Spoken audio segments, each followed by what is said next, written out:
welcome to the award-winning 99% Radio Network here in the Fishbowl, broadcasting live from Fishbowl Studios here in Bedford, Texas. We are brought to you by the Glenn Lawson Law and the Biker Wolfpack. Ow! I love how you're like, and go. And go. And go, puppy. Ow! Good.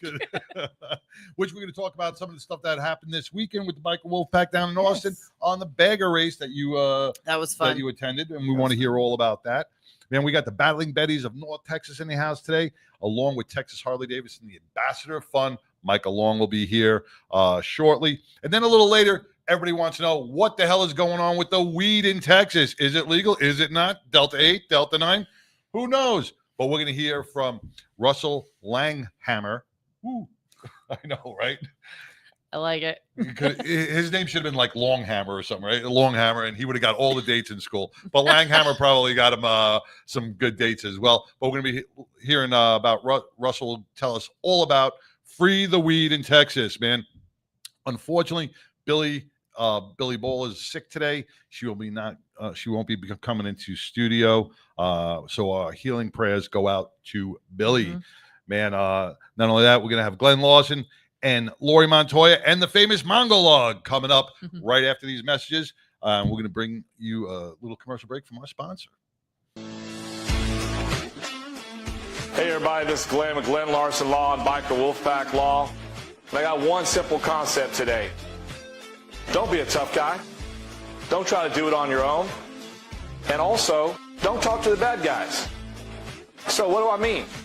Don't be a tough guy means go get medical attention right away and tell the doctors everything that's wrong with you. Make sure to do that, because if you don't, it's going to mess up your case.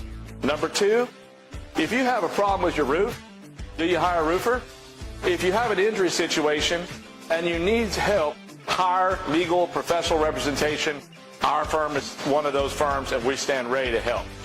Number three, most importantly, heaven forbid, do not speak to the insurance companies without legal representation. That's it in a nutshell. Thanks for listening.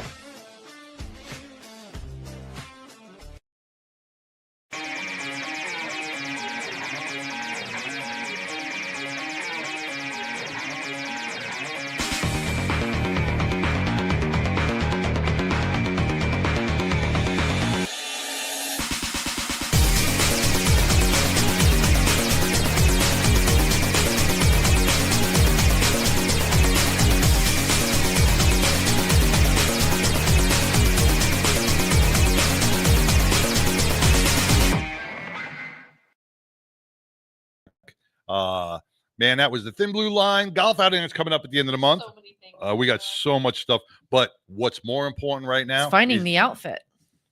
Did you get yours? I did. You did? I think there's so many things I have to plan for. You guys don't just put on a t-shirt. I got to find like an outfit. No, I had to buy mine. No, you did. I had to buy mine. You actually did. I pushed him to get an outfit and for Tigger, this. And Tigger got hers. Tigger always she got her gopher outfit.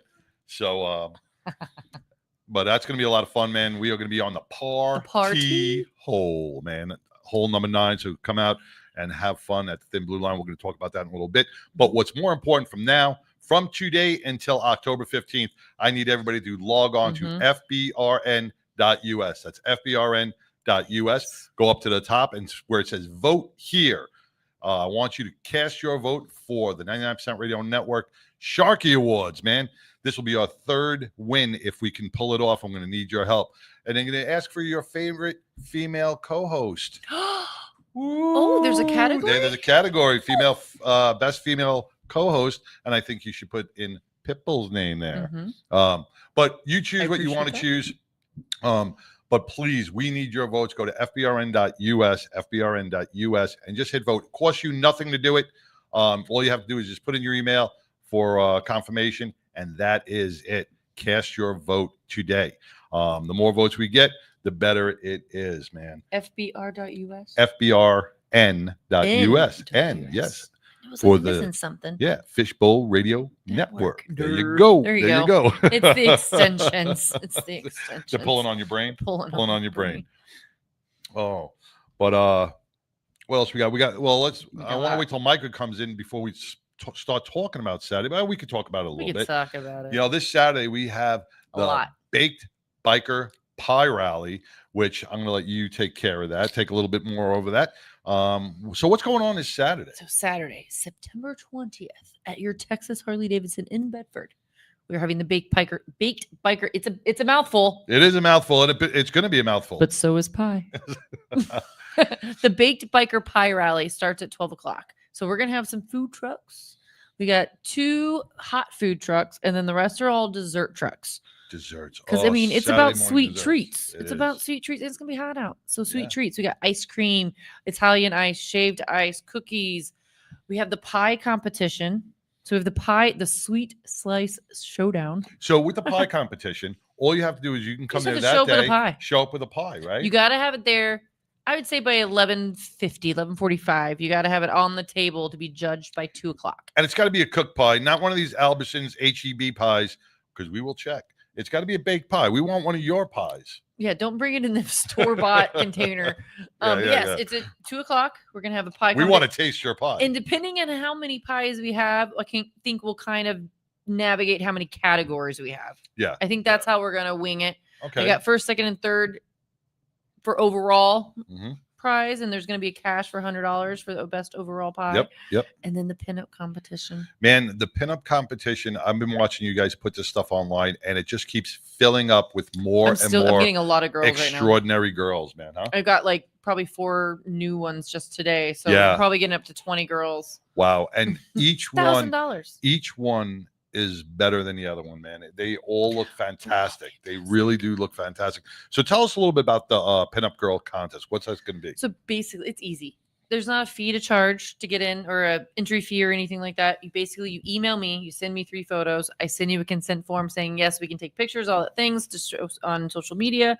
Then you get your little flyer. But I know we're getting down to the crunch time, so we will let girls show up day of, but 2 o'clock is the cutoff.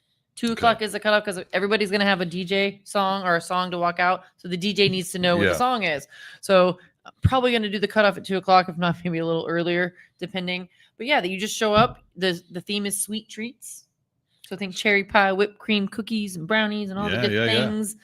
Cherry, I'm thinking a lot of Poison songs. So you're gonna get your sugar high at Harley. There you go. Yeah, on Saturday. Yeah, they show up, and I think, like I said, it got like 20. I'm getting close to 20 girls. I think. Nice. Now, if they all show up, we'll see. But Yeah. 20 girls, $1,000 first place. 500 for second. Yeah, we got a nice little catwalk that they're gonna walk down. There's gonna be a bike. He's gonna find me a classic bike that's gonna be down there. They can pose on. There is gonna be a nice Cadillac there, but I'm gonna tell everybody, do not touch it. Keep your fingers off of it. I saw that picture of the Cadillac. That is a It's beautiful car. And that's inside Harley. Huh? It's inside. Wow. Now you can pose with it, but you got to be very careful because a lot of girls wear sequins and rings and stuff. So please don't pose on it. Yeah, no pose, Heels. no posing Don't on the climb caddy. on the hood. No posing on Get the on a caddy. bike. Save the Cadillac. Ride a bike. Yeah. So we're going to talk a lot more about the rally as soon as Michael Long, the ambassador of fun, comes in. But right after the rally, if you are not in the DFW area and you're up in the Colony area, well, there's something else you can do to get off the couch, get off your ass, and go support one of these amazing fundraisers. And it's bowling. Bowling with some bikers. Bowling with bikers. Bowling with bikers, man. It's $20, and the 99% Radio Network is going to sponsor 5 bowlers. So if you want, you can go there on the 99's dime. When I get there, I will pay for you. So we'll sponsor 5 bowlers, and all the money collected is going to go to the Special Olympics held this year, where all these the Iron Legacy Motorcycle Club has been doing this for years, and they've raised so much money that it really benefits the Special Olympics throughout the country. So this is one of their fundraising events, and it's biking with bowlers. And let me just get my glasses on. I'll get you bowling with bikers. Bowling with bikers. And if you can't see that flyer on the screen, that's going to be at. It's up there. Oh, it is? Okay. And we have it on our page too. Yeah. It's at Lake Lanes in the Colony. Lake Lanes in the Colony. I think that's 5,000 Main Street. I'll be heading up there afterwards. Yeah. So just go there. If my feet will allow me after being in heels all day. Yeah. Just come on down. Support your local motorcycle club and the Special Olympics, because it means so much to them. And then Sunday, another motorcycle thing. If you're so busy on Saturday you can't make these 2 events, guess what? There's more. Well, there's more. We got 2 more things going on. We got Homie and Friends and the lead is doing the pediatric brain tumor poker ride. That's a big Man, one. that is an amazing ride. All that money goes to the Pediatric Brain Tumor Foundation, and it helps out all our children across the state of Texas who are battling this horrible, horrible disease. And it's a fun poker ride. It's going to be, they got a lot of good stops this year. Go on to Homie and Friends website, and you can check that out. And then right after that, around 3 o'clock, you can meet us at the ECCU building in Fort Worth because we're going to walk the bridge for suicide. This is the third Sunday of every month, and we are walking the bridge to keep it consistent. Now, it's also going on in Destin, Florida. It's going on in the UK. It's going on in Montana, New York, Alabama. It's going on all across the country, actually globally. So check out the Walk the Bridge website or the Walk the Bridge Facebook page, and you will be able to find out where the one is by you. And what else we got? I don't know. You tell me. I don't know. We got a lot of stuff. All the invites. We got a lot of stuff going on. But you know what? I'm just kidding. I'm just going to reverse just a little bit, and I want to talk about last week. We are all coming off an emotional. Last night was deep and heavy. Yeah, emotional week between the 9/11 memorials and remembering our people who were murdered in a terrorist attack 24 years ago, and then we had to announce the assassination of Charlie and the Kirk. Young lady as well. Man, huh? The young lady. Oh yeah, and the lady from the Ukraine getting stabbed on the train in the Carolinas. Horrible, horrible thing. Violence is never condoned. But you know what pisses me off, and I'm sure it's pissed off a lot of our viewers, is that the celebration from some people on the death of Charlie Kirk. Shame. Shame. And this brought me back. This brought me back 24 years ago, after terrorists knocked down the towers. They were celebrating in the streets of the third world countries. Third world countries were celebrating because they are evil. Right here in America, I never thought 24 years later that there would be people going on TikTok and all your social media platforms and celebrating the death of a man because you disagreed with his views or his way of life.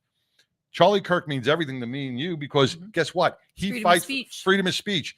If not for Charlie fighting for that right, you didn't have to agree with everything. That's right. And murder freedom is never. Speech. Our prayers go out to the Kirk family and friends and the children. God, but I saw such horrible, horrible, evil acts, and now you're all crying that you got fired or expelled from your college. Oh, fuck around, Too bad, man. I'm sorry. That's right. You know what? You don't deserve to go to college. You don't deserve to have a job where you have to interact with other people because you have an evil heart. I would call you an animal, but you know what? Animals are more evolved than what you guys displayed, what as human beings displayed across the teachers. But you're teaching our children, and you just 911 dispatchers and American Airlines pilots. Are you kidding me? Huh? TMZ. Yeah, TMZ. You got to be kidding me that you took the time. You could have any thoughts you want, but those displays of inhumanity and evil are just not part of this society. The fact is, they can't even they just kind of debate well, he said all. It's not about what he said. It's about it's freedom of speech, right? And just because you didn't like it, you felt you need to eliminate it. That's the problem. If you can't have discussion, that's when you have war. Yeah, I mean, exactly. Yeah, exactly. But they don't see it that way because you've been brainwashed or indoctrinated through whatever channels you go through. And I'm not going to blame a left or a right on this. I can't even blame the parents because you know what? This kid, and I'm not going to say his name, but this kid's parents, I got to give them props. I really do. And my heart goes out to the father because you know what? If what we read was true, that he turned him in, the minister turned him in, and his father disowned him, said he's not supporting his son in any way, shape, or form. He even stepped down. And yes, he even stepped down from his job because of the damage and the heartache from what his son has done. So, I mean, that family is going through hell right now. So let's not, let's give them the support because they were big enough to turn him in and do what's right as a human being, as an American citizen, they did what's right. And that was probably the hardest decision Mm-hmm. ever to make in the world. You know what else happened though?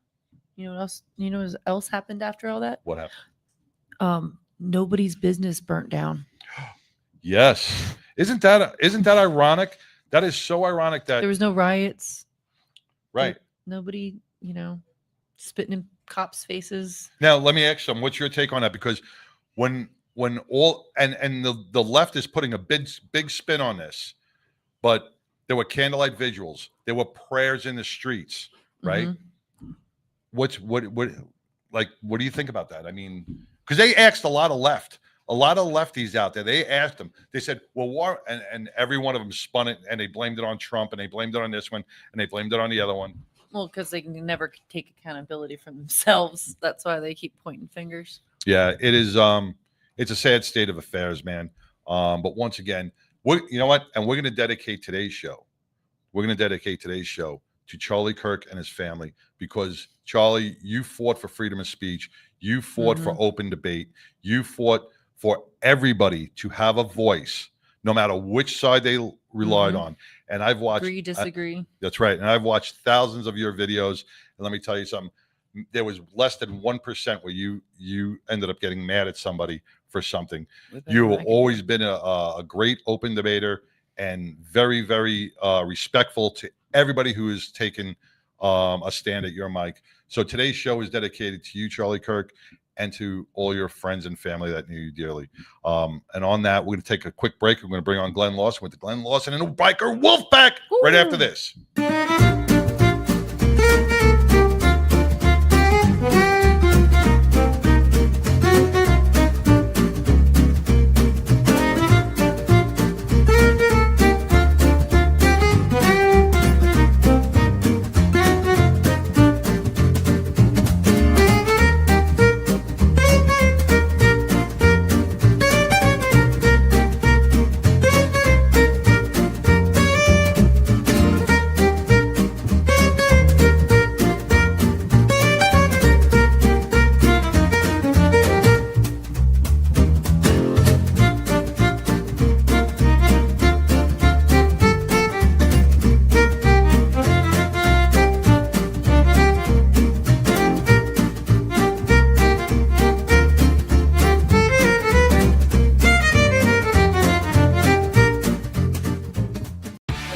My name is Carol Saint, and I ride at 99. Hey, I'm Homie, and I ride on the 99. You can watch it every Wednesday, 99% Radio. Hello, beautiful people. I am Jazz. I ride with 99, baby. Woo! 99% Radio every Wednesday. Stay tuned. Woo! Y'all be fantastic. Wear it.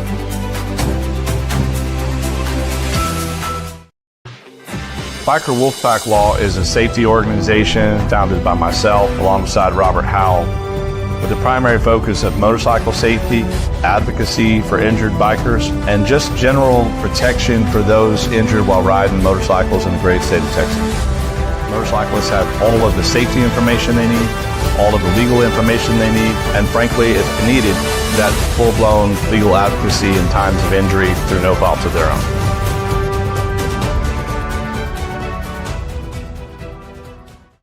Radio Network. Remember, go to fbrn.us and cast your vote for the 99% Radio Network for our Sharky Awards that are coming up on October. You have till October 15th to place your vote, to cast your vote.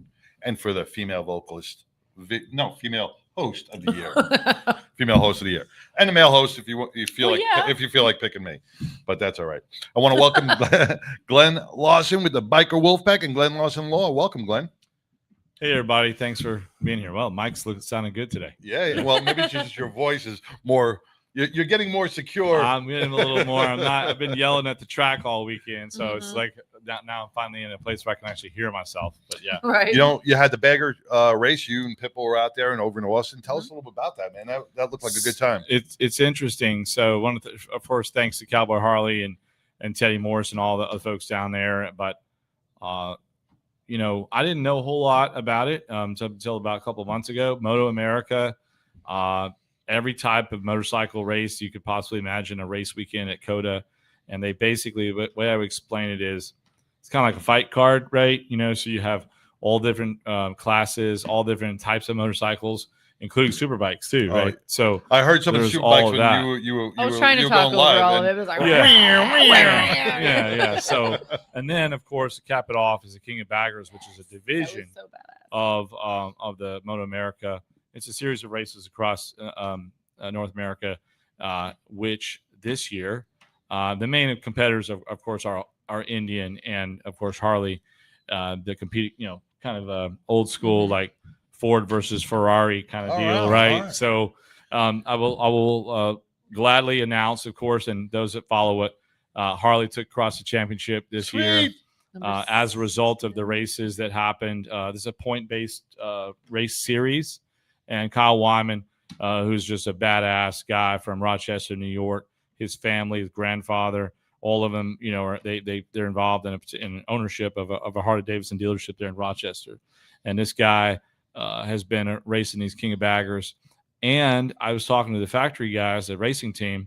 Apparently, they've got these things tuned out where they recently beat the Superbike speed record on a bagger. Really? That's apparently. So super fast, really wild. Great races. I guess I knew about the King of Baggers part. I didn't know all about the Superbike part, and I went and stepped into a different world and went down that road a lot this weekend and really kind of understood Mini Cup, a lot of the teenagers, different competitions Little there, mini bikes, all kinds of different things going on. So many connections and sponsorships, of course. Gotta love Austin, right? It's just an amazing place, and Coda was. It didn't. Everything went smoothly. That's a good thing. Nobody got hurt. So nobody got hurt. Now let me ask you something. And one more thing. Well, before I get, what I'm super proud of. Okay. Our motorcycle, Glenn Larson Law and Backer Wolfpack's Road King, actually took parade laps on the track. And if you ever want to do something cool, come next year to Coda again or any of the Moto America. I believe they do it, but it's specifically in Austin. For like $30 extra, you get the Harley Davidson extra ticket. And you can take your motorcycle on the track.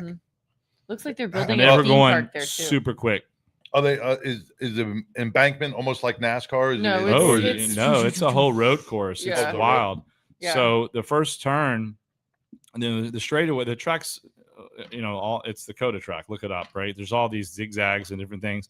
However, the straightaway that comes across the finish line on the back straightaway, is probably about half a mile long, I think, and then it hits a more than 90 degree. I think it's about 110 degree pin turn to the left, uphill, uphill, about a 45, maybe a 35 degree hill, and then a sharp left turn and they come back down at a corkscrew right after the speed.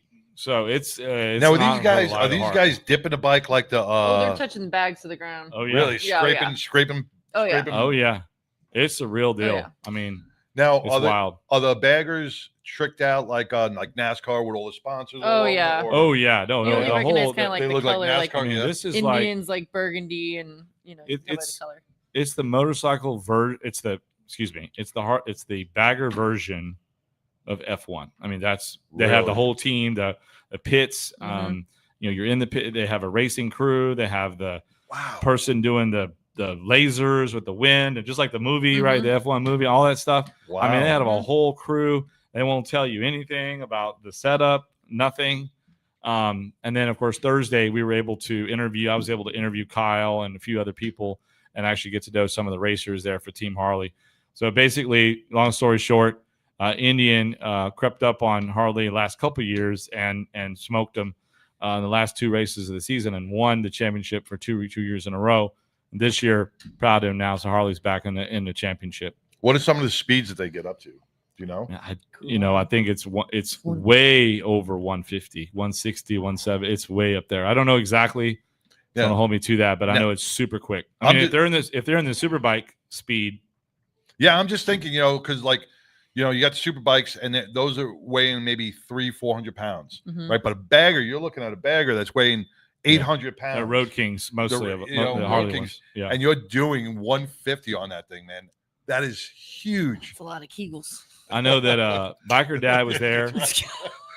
So I want to say shout out to Biker Dad. He was there with me. He was actually I was doing I was in the pits and doing a lot of stuff on Sunday, and then Saturday, Biker Dad Chris, he took out our Road King and took it around the track. He's got a few more miles under his belt than I do. So he in terms and if of he crashed, he's responsible. Yeah, so it is what it is. And my wife was out of town, so I was like, I better not crash today. That would be bad, right? So thanks to Chris for everything he did and all that. And everybody check out Biker Dad on of course, YouTube and all his TV shows in local markets. So yeah, he's pretty cool. We had him here on our show.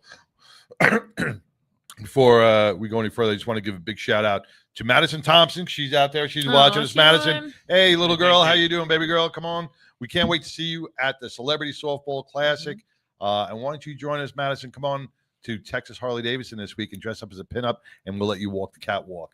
All right? We'd love to have you as a pinup this Saturday. So give me a little text, and we'll discuss it with your mom. So thank you for hearing us out, Madison. And John Edmondson's listening in. And Jeffrey Gray, man, I hope you're feeling better as well. And Massimino from Italy, man. After a short break, I'm back. It's always a pleasure to hear from you. Hugs from Italy. Well, hugs from Bedford, Texas. Right back to you, brother. Back to you. Hey, thanks for everybody for participating, and thanks Pitbull for coming down. But yeah, just check out Moto America. There's a couple more races, and next year we'll get some tickets. We'll be bigger and better next year. It looks like they're building a theme park too, right there. Yeah, like there's roller coasters being built. It's really cool. Of course, they're getting ready for the F1. But I'll tell you one thing that I need to brag about a little bit. It's kind of cool. At the parade lap, so Chris is talking to me afterwards, and we could say this because he wasn't on the open road, right? He's like, man, I'm going like 90, 100, and people are passing him, just passing him. Everybody on all kinds of motorcycles, so he's doing 90, 100. People are just going. Yeah, I mean, they were like, oh, keep it low and all that. I'm just like, when they give you as a free range lawyer, like I'm that. sitting there watching it, and I'm Did like, you check everybody's insurance to make sure that they were fully covered? Fully covered. Pull that guy over and go, hey, you only got 1030. No, you just have the stickers like when they have their accident, you just go by and stick them with their little sticker. Yeah. Here, call me. Actually, and that's what I wanted to. That's a great segue. I need to bring in something to talk about, and I'm not going to make it. Keep it really simple. And I'm trying to keep this very direct, but also not burn any bridges because I have a tendency to start fires sometimes in terms of communication. But here's the deal. Here's the deal. I've noticed that depending on where you're buying your motorcycle, everybody is so excited about purchasing the motorcycle and all that kind of stuff, and whatever insurance I can get, right? Right, exactly. Right. And please don't do that because a couple times recently, I've talked to people that have purchased brand new motorcycles and like, oh yeah, I got the insurance from the dealership. And I'm on a mission to correctly educate and give information to dealerships also about why they also need to mention the uninsured and underinsurance parts. 5 different people that I saw who bought their motorcycle insurance through the manufacturer as a connection point, frankly, were not insured not only on themselves nor their motorcycle correctly. Because like if you buy this particular person was buying a brand new CVO, and if it's brand new and day 5 it has a wreck, that motorcycle's worth way more than $30,000. Yeah. And so if the person that hits you doesn't have insurance and you have not enough coverage and you don't have gap coverage of the loan, all that, man, you're upside down thousands and thousands of dollars, even if you're not injured and somebody just hits your bike. So do you see this more all the time? Let me ask you, do you see this more with first time buyers because or is it people because like if I'm trading in my bike and I already have insurance, I could roll it over and but first time buyers, they're so excited, they're like, yeah, just get me the insurance. No, where this comes from, the problem comes when people say when you think you have full coverage. I don't know how many times they answered your question. Sorry, let me get back on track. No, you're good. I'm pretty tired from the weekend. Still, it's all over. It's 25 to 40% of every person I speak to. It doesn't matter the age, doesn't matter the income. I mean, I see people that, have the means to do it. I see people that don't have the means to do it that have the right coverage, so it's just all over the map. And the problem is that insurance companies and agents, for that matter, want to make quick sale, right? Yeah. So they say, oh, full coverage. Bullshit, excuse me. But bottom line is it's not full coverage is not full coverage. You have to protect your body and your body and your body and your passengers in time of injury. So please get uninsured motorists and bump it up higher than you had it. Yeah, and with that, are you gonna stay for a minute? Yeah. All right, because I could almost feel the biting on my back from Lori, because I know she wants to chime in on this. She's probably sitting there going, I want to answer. I want to bring some in. So let's bring on Lori. Let's bring on Lori Montoya with her segment, and we'll connect both. So we're going to come back with Lori Montoya to answer those insurance questions that Glenn just stated. Right after. I was in an accident 12 months ago to the day. I was driving on southbound Santa Fe, and somebody did a suicide left in front of me, and I T-boned him at 45 miles an hour. From that point forward, I don't remember anything for the next 18 days because I was in a coma. She broke 9 bones, lacerated my spleen, put me in the hospital for 21 days. I remember none of it. Biker Down was founded in 2011 after riding several rides over the summer and seeing, tragically, my friends get injured. And I felt that there was a need missing in Denver and in Colorado for an organization that helped the biker community. As you may know, the bikers are one of the most charitable entities out there, and what we do is provide them a variety of services such as medical equipment, financial assistance if necessary, and a plethora of resources to help them stay afloat during the hardest time in their life, which is their recovery. My biggest hope is that I'll never get another phone call that a biker's gone down, but that's not realistic. So I think my true realistic dream is that we can help as many as we can help, because it is life-changing for them.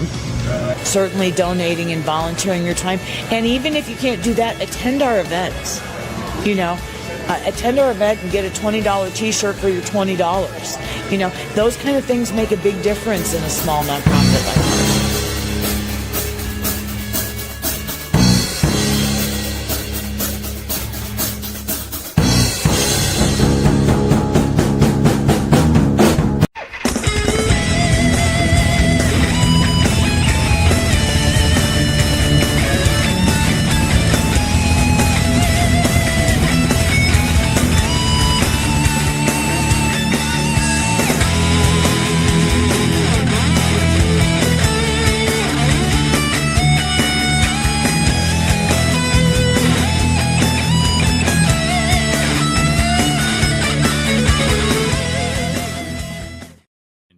Hey, welcome back to the 99.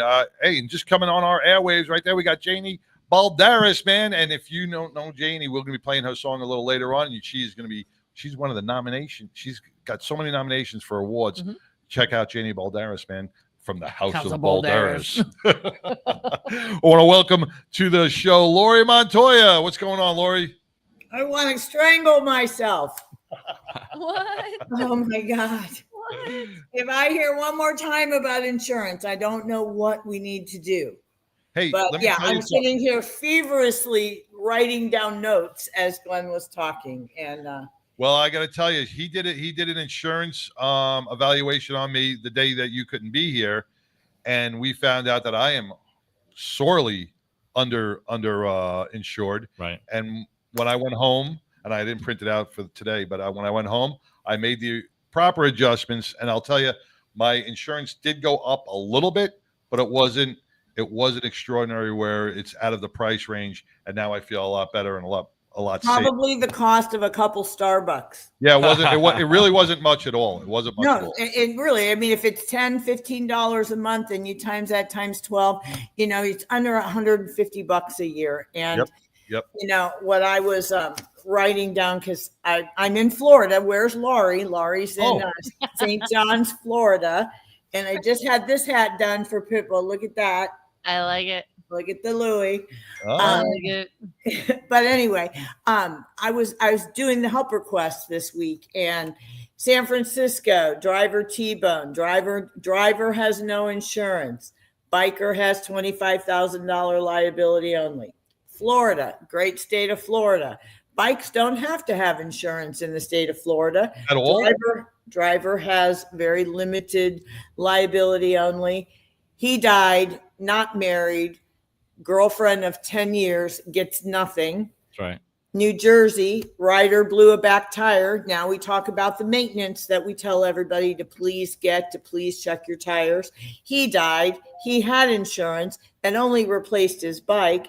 And the driver that hit him after he blew the tire had nothing. Oklahoma, driver ran a red light, T-boned a car. Florida, again, no insurance for the driver. Biker T-boned, biker none, driver $25,000 liability only. Yep. What I want everyone to see is the common denominator of one, the position that you are putting your family in while 12 people in a hospital are taking care of you. Wow. They are freaking out. They are contacting lawyers. They are contacting Biker Down, expecting some aha moment that I can give them and I can't. And so motorcycle safety and preventiveness begins with us. And I could beat my head against a wall, but this is the daily or the weekly experience that people have. And if you can afford to buy a bike or ride a bike, you can afford to insure a bike. And it's getting to the point where it's sadly selfish. It's selfish of you to throw a leg over, put yourself in a dangerous sport, and then not have the coverage to take care of yourself and your family. Well, I think, Lori, what we're doing here now is providing education as well. Yeah, because a lot of people are so misinformed or uneducated regarding insurance because it can be so confusing at times reading through some of those insurance policies. And that's why you and Glenn are really providing such a service to our motorcycle community and anybody who owns a bike. And this should be passed on and passed on and passed on. We can't scream loud enough about this. Yeah, but I actually did a video the other day where, just out of curiosity, I got on AI and I downloaded my declaration. Now, I personally recommend that you call someone like Glenn or whoever your attorney is, or if you have an agent, call Biker Down, let us do an insurance review. But just for my own personal knowledge, I got on AI, downloaded my declaration page, and asked them, do I have good coverage? And it said, with me, it said, yes. Am I? And then I could start asking it questions. Am I covered if I'm hit by an uninsured driver? Are the accessories on my policy covered? My point is that you can even do your own insurance review, because while some people want to give out their declaration, there is information out there that you can get an honest opinion. And there is just nothing better than having, which I'm sure Glenn told you, the med pay, maybe to $10,000, $15,000, having that uninsured motorist. It's just crazy. Chomper and I just changed over to Progressive. That's what I got. Yeah, and really got really good coverages for a little bit of nothing. And then obviously having an umbrella policy that you can lean on too. And it's really I'm just saying, when you're going into a Harley dealer and you're going to buy an $85 t-shirt, or you're going to buy a $50 t-shirt, or I'm not even talking the accessories that you can't live without, but the expense of being a Harley Davidson rider. And if you think about, and I don't want to take away from charities, do one less charity a month, but there's no excuse for not having this coverage, because the accident is going to happen. Yeah. And when it does, you're going to say, I wish I woulda, I coulda. And you're just leaving your loved ones in such a position. And last but not least, it is very simple to do a living will, nowadays, to have your desires in the event of incapacitation or a funeral or death, to have your wishes and not have family members guess, because that poor woman in Florida has been with that gentleman for 10 years and she's going, I don't know what to do. And I said, girl, I hate to be the bearer of bad news, but there's nothing you can do. He should have put a ring on it. Even if you're not going to, even if you're not going to put a ring on it, having a will lined up, having a joint checking account, having something, changing a work life insurance policy, you guys are very bad, is really just so vitally important, because it's the people that you love and the friends that you love that are left taking care of you. So, and, Lori, on that note, I think one solution I'm going to do, maybe I'll bring this next week, is just keep it simple for everybody that's watching. Is we'll just black out. We'll just make an example of what a declaration page should look like in terms of the numbers, and then just post it on a thing, and everybody can just literally say yes or no. Does mine look at it like this? Yeah, that's simple. It's really one move. That's it. It's really straightforward. And then of course, make sure to call somebody that is good at those questions. Well, I think you would agree, Glenn. One of the worst things is when, from the sound of your voice, our listeners, when they finally do call you and they've had an accident, the worst thing either one of us want to tell them is there's nothing that can be done. That's right. And I can't help 2 days ago in Longview, Texas, for me. So I get it. It happens all, and 12 surgeries later, no coverage. What happens? Person works at a motorcycle dealership. Yeah. What happens in that case? You get into a wreck. You got no insurance. Yes, they have to treat you. But now you're risking losing everything, right? I don't want to go that far with it.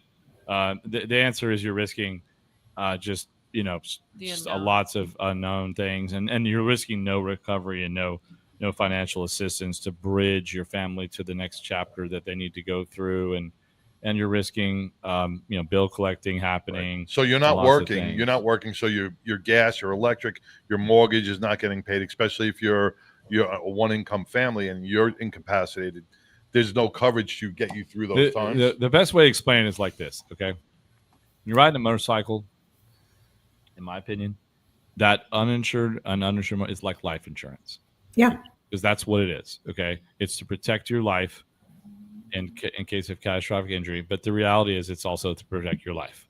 So do you value your life at 0 or 50,000 or 100,000 or more? I mean, so get as much coverage as you possibly can. Right. It's one of the reasons that I recommend the AFLAC through Biker Down. It's really hard for people to want to give Biker Down $37.50 a month. But I promise you, at most of our ages of demographic, if we were to go out and get $50,000 to $100,000 worth of life insurance, we're going to spend more than $37.50 a month.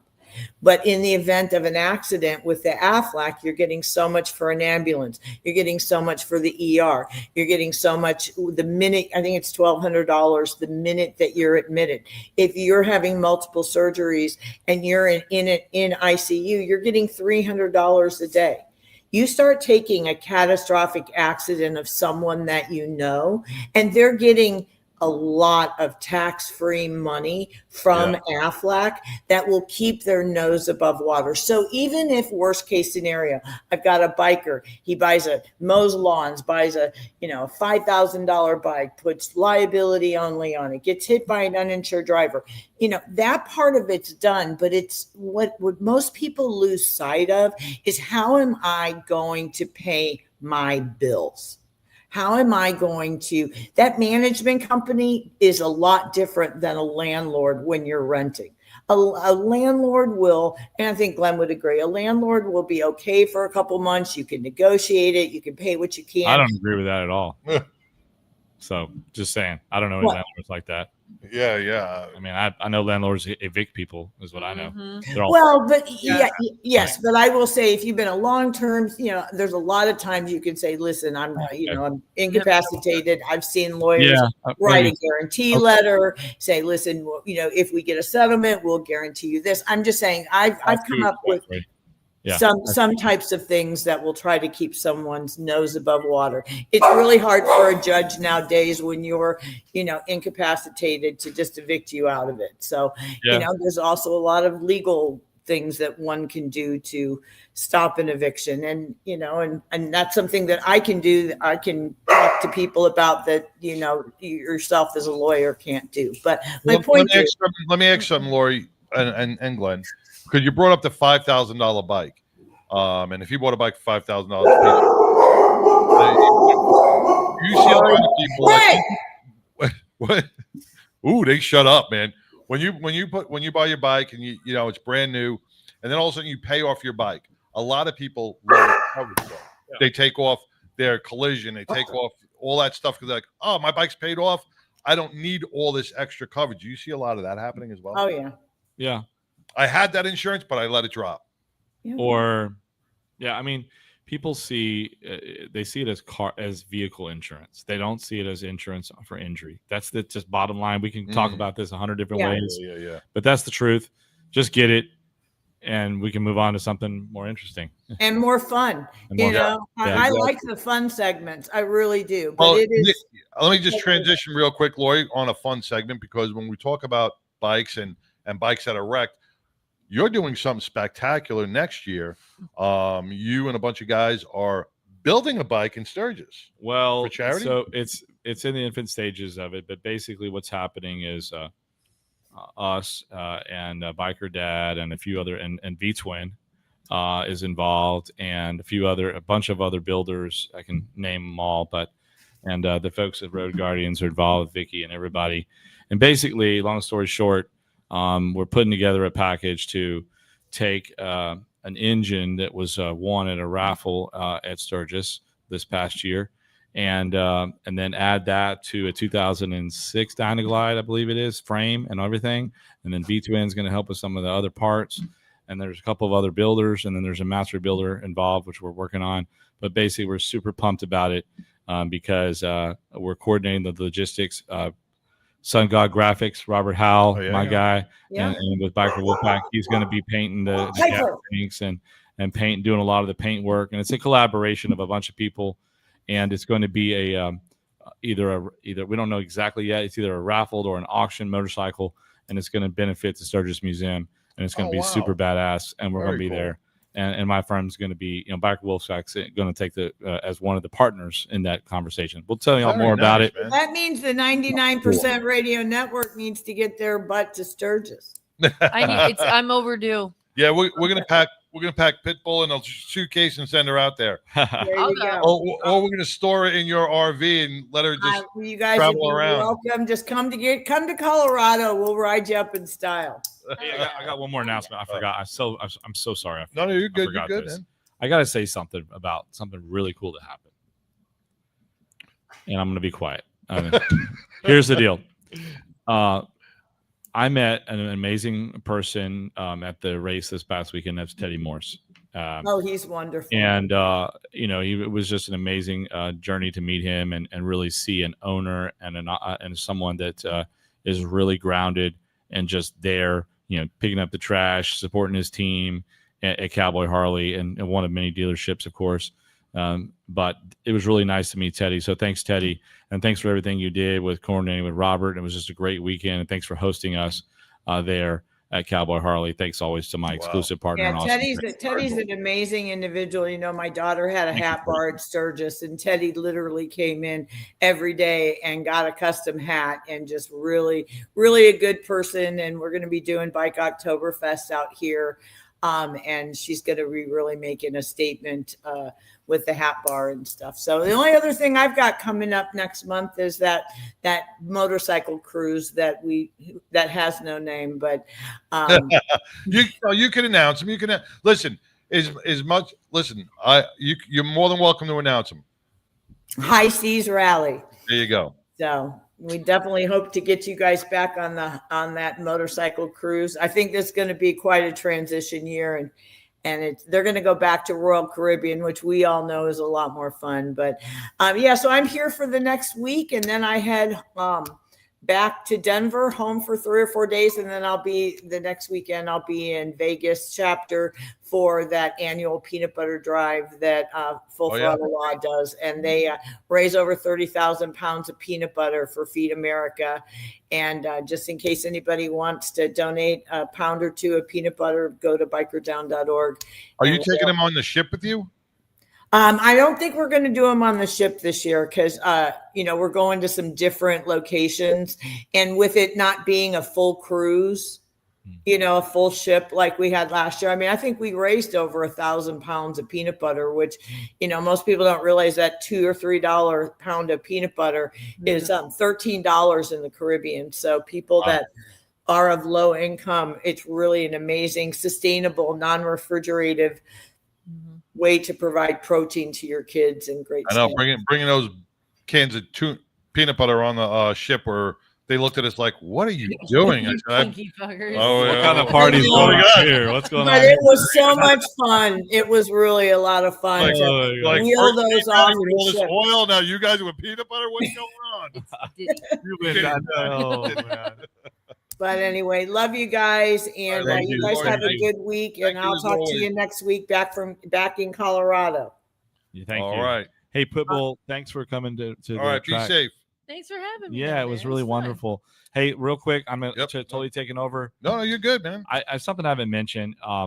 The team for Biker Wolfpack is really the resemblance of what we do, and without them and their support and all of their hours and hours and hours of work to build this brand and to build this awareness, I want to, of course, say a special thank out to Darian, Robert, and Nadia, Natalia, and all of the other folks that are involved. So thank you very much, because without the team members, the pack would not be what it is. So thank you. Yeah, I saw a great picture of you online with the Biker Wolfpack on the fence, up against the fence, and I'm like, look at me. He's like king of the castle up against the fence, man. I was like, look at that. Yeah, that was right after they all pissed me off, but I'm sorry. I'm kidding. I'm teasing. No, you Glenn, you have an extraordinary team. I do. Thank you. We do. And yes. This is hopefully we can get more of them down here in Dallas. We can get Biker Wolfpack down here as well, and start building up your brand, because you know what, everybody needs a lawyer with a heart, and Glenn Lawson and the Biker Wolfpack, they give back so much to the community. They're not just a billboard lawyer. They are somebody that's going to be there. They have compassion, empathy, and they will take care of the things for your family when you cannot. So be sure to check out the Biker Wolfpack, 737 The Wolf. That's 737 The Wolf. And Glenn, once again, always a pleasure having you in. Anytime we could be connected and in the community, thanks. Appreciate it very much. All right, brother. Thank you very much. Well, take care, man. We're going to come back in a couple minutes. We're going to play, since Janie Balderas came on, let's play a Janie Balderas song, and then we're going to come on with the ambassador of fun from Texas Harley Davidson, Micah Long, right after this.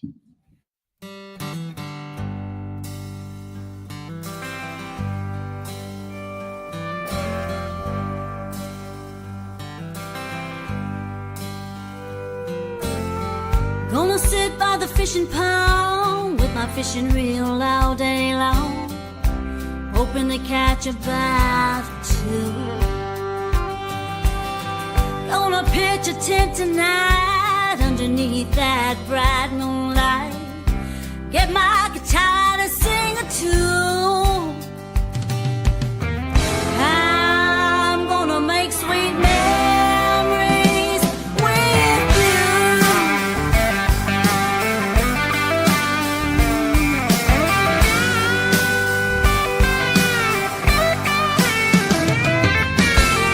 Woke up to the morning air, saw my baby standing there with a pair of keys in his hand.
jukebox sound.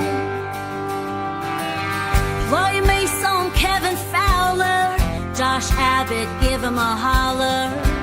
Aaron Watson's playing on.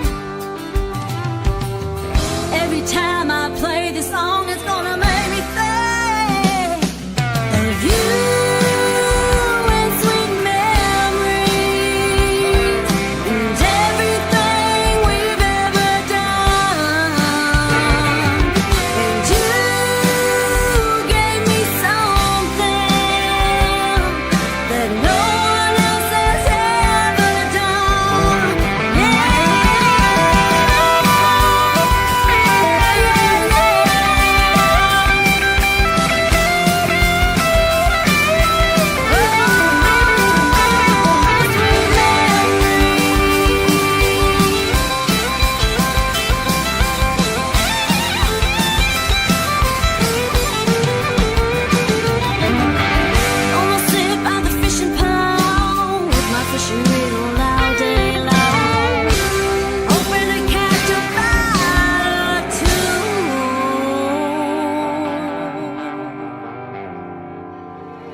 Hey everyone, my name is Alex Arkangelski, CEO and co-founder of Break Free Technologies, and this is Break Free, a motorcycle helmet accessory that easily mounts to pretty much any motorcycle helmet out there, and it's the simplest way to improve your visibility day or night.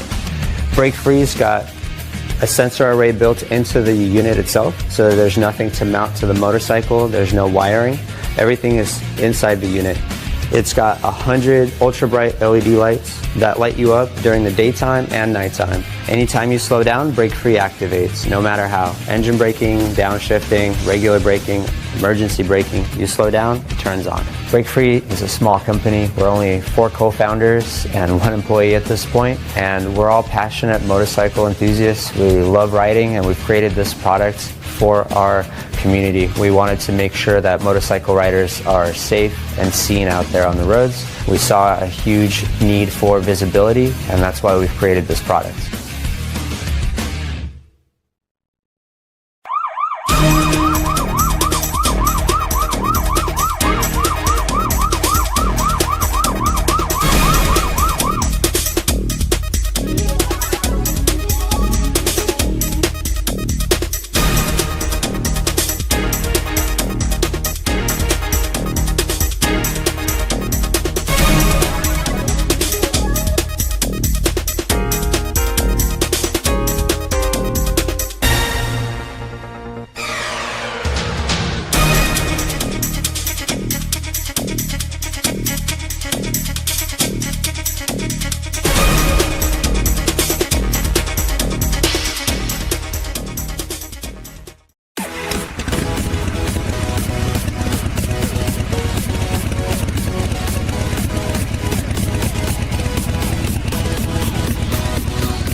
I'm David with Thunderbird Biker Supply, and I ride with the 99.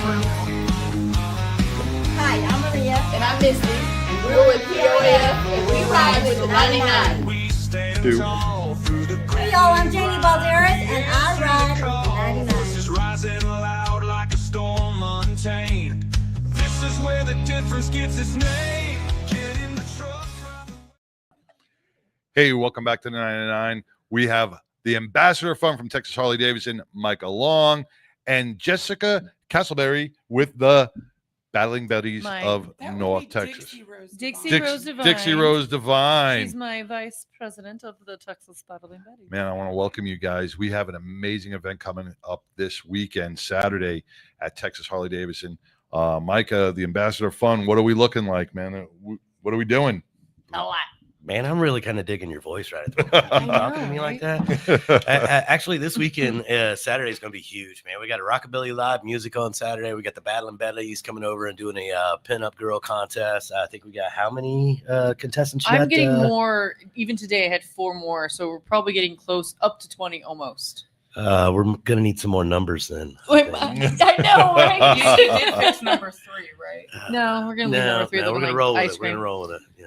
Little chocolate. Yes. Sorry. So $1,000 for first place for pinup, which is huge because I've done pinup in Harley Davidson. That's how I actually got started in this whole pinup extravaganza because I did a pinup competition at Black Gold, and that's how it all trickled down to being president of Battling Betties. But I've never seen $1,000. It's always been like $300. So $1,000, we're getting some really good girls showing up for this.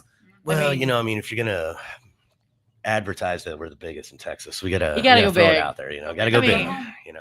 I mean, you are. I mean, it is the biggest one. And you guys always throw it big. You guys always have stuff going on. We got tons of food trucks. We got dessert trucks, taco trucks. I got a new guy coming. It's like a Korean, Cajun, American fused food truck. Or I don't know. It's His food. menu looks good. The menu looks really good. There's crab cakes on there. I'm like, really? Sold. Yes. I was like, done. Yes. Then we got the pickle lady. We got the Amber, pickle the lady. pickle lady. This lady is coming in. She's got all these different flavored pickles. I don't know if you like pickles or not, My but I'll husband's tell you. excited for the pickle. The pickle lady is outrageous, man. I met her at an event down in South Fort Worth, man, and she is just amazing. So check out her pickle booth.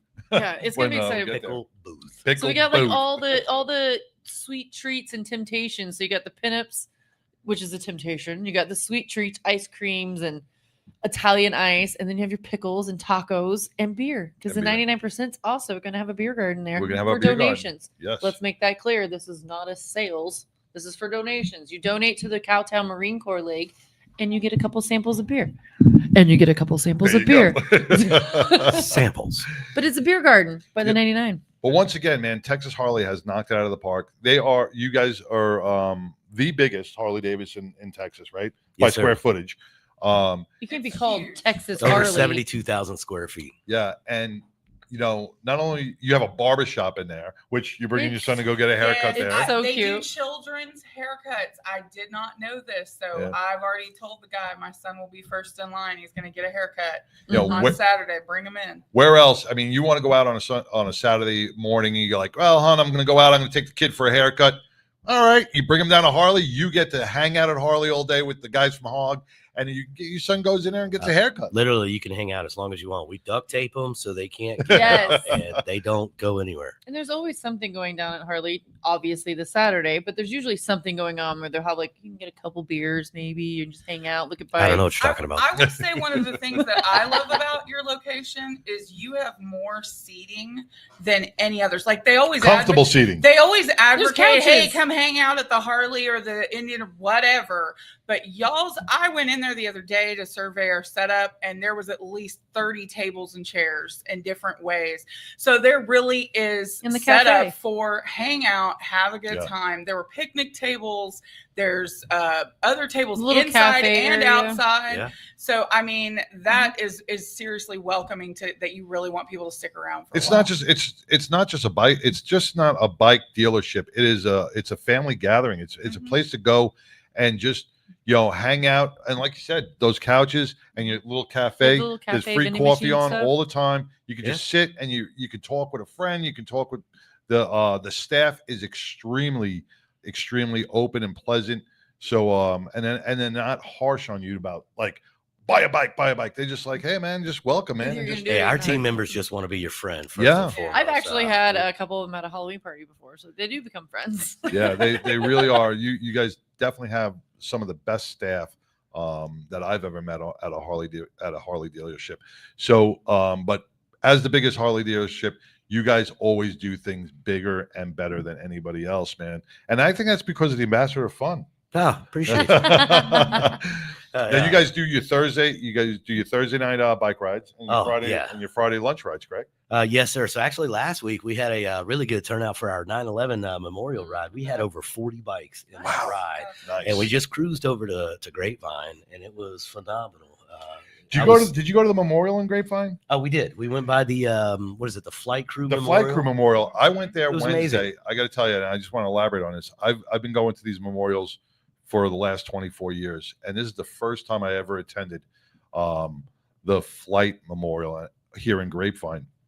And big kudos to the American Airlines president who gave a memorial speech, and he really knocked it out of the park. Probably one of the best speeches I've ever heard to honor the families of the passengers, the pilots, and the flight crew. Those people who perished that day are often forgotten about. Yeah, you know, the people on the plane, the passengers on the plane, the flight crew, and the pilots. You know, yes, we memorialize our first responders that were killed in the collapse, but we can never forget those in the Pentagon. We can never forget those on Flight 93 who perished in Shanksville, Pennsylvania, and we can never forget those who boarded all 4 of those planes to go to those destinations and will never return to their families. So that memorial in Grapevine was an amazing memorial. Yeah, it was really great. It's heartbreaking because when you look at that memorial, it's not just 2 towers or it's not just a firefighter. It's a pilot with flight attendants holding a child. Yeah, one of the plaques there explains the entire story. I took a photo of it. It's a good story, worth the read. Yeah. But yeah, it explains what each one of those individuals in the statue memorializes. Yeah. But then it also had a piece from each one of the locations that was there permanently installed as well, which that's to me that's and they got awesome. they got the little towers there with all the names of the firefighters. The only thing, and this is not saying anything bad about Grapevine or anything else, but you were so close to the airport, so close. You had to put it in a Mexican restaurant parking lot. I don't get it. I don't get the location. Is that really where it's at? It is. And you know, it's the Mexican restaurant. It's Mesa. And it's closed? It's closed. Yeah, the Mexican restaurant's not closed. Well, maybe they have big plans for that building. But it's on the corner. It's on the corner, and I you know, it's in a beautiful location. It is. But you know what? You were so close to the airport. You could have put it on the airport. Tacos. Right, chips and salsa would have been good, man. I'm just saying. Unlimited. You know, like I said, it was the first time I ever went there. I went there this last Wednesday with John Walsh, one of our guests that we had on the show, and we pull up, and I'm like, I thought we were going into these. It's in Grapevine, so I'm like, all right, so I figure we're going to go into the DFW on the DFW property. Yeah. We pull into the parking lot. I'm like, I'm not hungry, and he's like, no, this is where the memorial is. I'm like. Huh. I'm looking. I'm like, wow, right there. Because it's so easy to miss if you don't know exactly where it is. I've driven past it hundreds of times. I never even noticed it. Yeah, and it's once again, and there were probably when I went there, there was probably about 200, maybe 300 people there. The flight attendants came out, and a lot of pilots came out, but a lot of supporters. Grapevine Fire Department, and Police Department, you guys did an amazing job with the arches, with the ladder trucks. So you know, it was a memorial that you have to go and see, and it's right. I think it was Main Street, and I forgot the other crossroad that it was. Texas Trail. Texas Trail, maybe Texas Trail. Yeah. But yeah, that was a cool ride that you guys went to. Just huh? give it the. Well, you got a lot of Google. parking over there too. No, it was tons of parking. Yeah, no, it was wild. When I pulled in, I just kind of parked and got off the bike real quick, and I just started counting, and I was like, 10, 20, 30, nice. And they were still pulling in. I'm like, man. We really had 40 bikes in there. You're like, and I did that. Yeah, I did that. But that's awesome, man. Well, once again, that just shows how the biker community supports their own communities. They like riding for a cause. Yeah, they love riding for a cause, and that's why we promote our biker community so much, because they raise billions of dollars across the globe for so many different charities, and to remember those who have fallen. So and a lot of the riders are first responders. Yeah, so or it veterans. Means a lot. Yep. Veterans, yeah. You know, on that veteran note, you know, let's transition real quick to the Battling Betties. Jessica, you know, you're one of the Dixie Rose Divine. Dixie Rose. Just move the microphone a little close to you. It closer. Just kidding. I love you. Just kidding. You know, we've heard the story about how Pitbull got involved and how it's really actually become part of your lifestyle a little bit, right? I mean, yeah, pretty much. Absolutely. And this is it's a great lifestyle to be in, because the Battling Betties does so much for our veteran community, where it's not only about walking down a catwalk and being a pinup. These ladies go to the senior living homes, and they spend time with our are older generation veterans. They play checkers, chess, read with them, do so much stuff with them. What got you involved, Jessica? I'm actually the longest remaining member in the group. I was in it even before our lovely platoon leader took control. She overthrew the government? I did. To a certain extent, the government kind of fell apart during COVID. I rose it back up. I'm a 4-time cancer survivor. I've beaten 3 different types. And when it fell Amazing. apart, thank you. I have a miracle child from it. I was told I'd never have children. And 10 years later, surprise. So he's like our mascot. He is. He is our mascot. But anyways, they had said something to me when it all fell apart in COVID about taking it over. But at the time I was pregnant with my miracle child. And I was like, yeah, I can't take that on. It ain't happening. And then they started asking me about an event that was going on in Dallas and this woman named Patricia. And I said, I don't know anything about it. I'm the only one who's responding. So please, by all means, check into it.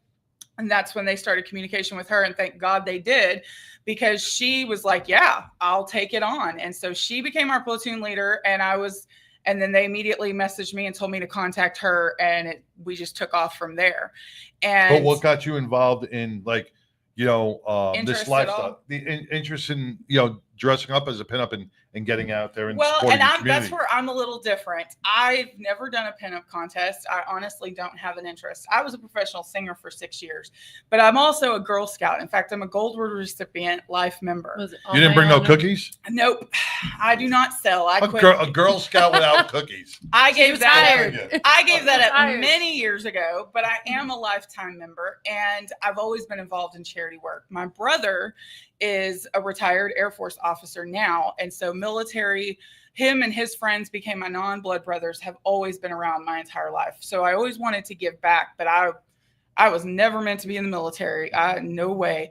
So I was always looking for my way to give back. And I dressed pinup to actually go to an event. And somebody stopped me, another girl who was dressed in pinup, who happened to be a Betty at the time. And she was like, hey, you should message me. You might be interested in this. You look great in your outfit. I was just doing it for fun on a weekend. That's what it's about. And so I submitted my application and they got back to me and interviewed, and I went through the whole process and I started participating. But that's the beauty of the Battlin Betties. There's room for everyone. We have girls who do cover girl kind of pinup. Yeah, It's a pinup with purpose. I was not the girl to do the photo. I don't do photo sessions. I don't do the catwalk. But she knows where to get them done. I know good places to go get them done, and I can certainly give you tips, but that was not my thing. Clearly, I'm a talker and a singer. I'm not the model type. But we have those girls. We have those girls that will totally give you tips if that's your interest. And then you've got girls like me who are more than willing to pick up the reins in another area. We all kind of work together. The girls kind of in the front of the house. I don't want to put it that way. Like girls that do more of the front, and then the girls that do the baked goods and they'll send them to the soldiers and stuff like that. We have a place for everyone. You don't have to be a new pinup or an old pinup. It's about the pinup stuff comes after being a Betty. That's what I'm saying. It's about being a Betty itself. It's about a lifestyle of giving back to community. Yeah, we have a lot of girls that this is the first time they've done pinup, and we tell them it's not about the pinup, even though it is a pinup organization. We have some that come in that have never done it before. They're just interested and they're terrified at first because they're like, well, I don't know how to do this and I don't know where to go find stuff. I'm like, girl, we can take care of that. And it's not I'm a thrift store junkie. I literally have a list on our webpage of recommendations of thrift stores to go shopping and keep it cheap and get your vintage. We got girls. She posts videos for hair all the time. And it's not about being. It takes her 4 hours to get ready. This 45 minutes today. Yep. This is. Oh, look at this. You're going to be really funny about this. Look, it's a clip. 5 minutes. Hey, look. That's my girl. That's my girl. 2.5. Yes. I rolled out of bed and I'm still the same way. Those rolls on her head are not always easy. They can get very temperamental. So. I have a stupid question. Yes. Go for it. Now, obviously, pinups are veterans love pinups, and they're all based out of 1940s because that's when we had a lot of veterans. But do you think the pinups are ever going to evolve into the 1990s, I don't know, the neon windbreaker outfits and stuff like that? No, that's not. I mean, I guess I don't know. I don't know if I'd be there in a windbreaker pants and hammer pants, like modeling against a gremlin. No. It could be kind of humorous though. We could do an 80s pinup I don't day. think it would Yeah. ever be the Battlin Betties, maybe. Yeah, because I mean, They you guys tend are kind of based on Be the Bader Betties, Betties. like the Rosie the Riveter. We based Right. off All of based out of like the 40s. the US, yeah. the USO vibe, the bringing back that feel, because it's not just the look that's attractive or whatever. The look triggers memories. The look triggers a feeling and a vibe. We see a pinup. I don't know about most people, but when I see a pinup, one of the first things I think about are the planes, the bomber planes with it on the side, fighting for our country. It was a symbol to support our military, to cheer them on, to show them we're there for them. Yeah. And that's what it makes me think of, the USO shows and the dances. But I'm just going off what Micah just said, and he brings up a great point. Where are the girls that are supporting our military now? You have That is some a organizations. difficult- You that have, is a well, difficult hold area. on. You do have organizations like not just us or our other. There's actually quite a few pinup organizations that do the traditional pinup still. But as far as like new age, I mean, you got your Yeah. rockabilly. But as far as like pinup, it's more towards like biker and car community. It's not necessarily Right, your but- veterans. Yeah, but you Right. brought up a great point, though. I mean, you had your 1940s and 50s. When you start that Yeah. calendar. I mean, you do the Jackie O's of the 60s. you Right. know, We don't. They the don't boots. have our military now does not have like the modern day pinup. I mean, besides They don't have the support system. No, they because they're used to putting up have. Cardi B and stuff. They're That's not a putting- society. Yeah, but- I mean, that's they a society issue, though. But no, it's not. It's not. Yeah. I don't think it's a When society we get issue. to the because Cardi it's so B level accessible to of have pinup like girls, porn on your I'm out. on a man, you know. No, but I no, not about porn. But I think like what Mike is saying, if you transitioned, and I hate to use that word, but if you use if you had a modern day pinup for our military, so instead of using the B-52 fighters, right, you could have girls with flight uniforms for F-16s, for F-16s or F-18 fighter pilots, right? You know, all that military garb that give something to support back and give to these guys, you know, and it's a new generation, so you start something new. And I think that's a great idea, man. And that's why you're the ambassador of fun. I was just curious. You're the ambassador of knowledge. I'll nominate myself for a You photo also have shoot. to walk a fine line in the fact of too that the society as well as the military has changed. You know, back then there weren't very many women in the military, and they certainly weren't flying the planes. Now we have real active military And she females was a beauty wearing their queen. flight suits, and and they've done other things. I post videos all the time that I tag to all the Battlin Betty sites, and they're showing these Air Force officer females in their flight suits getting in there, flying the planes or whatever. So you kind of have to walk that fine line of, I'm sure we would all look great in our flight suits and how cute, but I also don't want to offend one of these amazing women already in a uniform at the same time, because she's earned it. You don't take it away from them, but you do something that supports them, because they are off fighting for our country. They are off, and you know what? And see, I would look at it as to remind our people, remind the general population, remind our civilians that we do have amazing, brave female pilots out there that are doing the job just as well as men.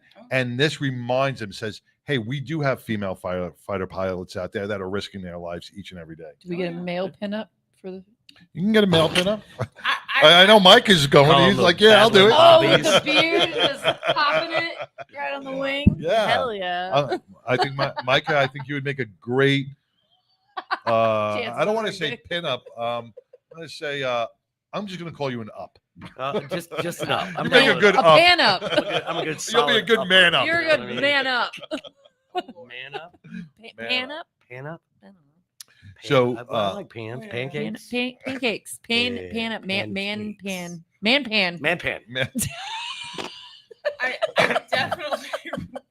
I definitely, while I have the opportunity, though, I do want to say too, we are constantly interested in new members. So if you do have an interest, please look us up on Facebook.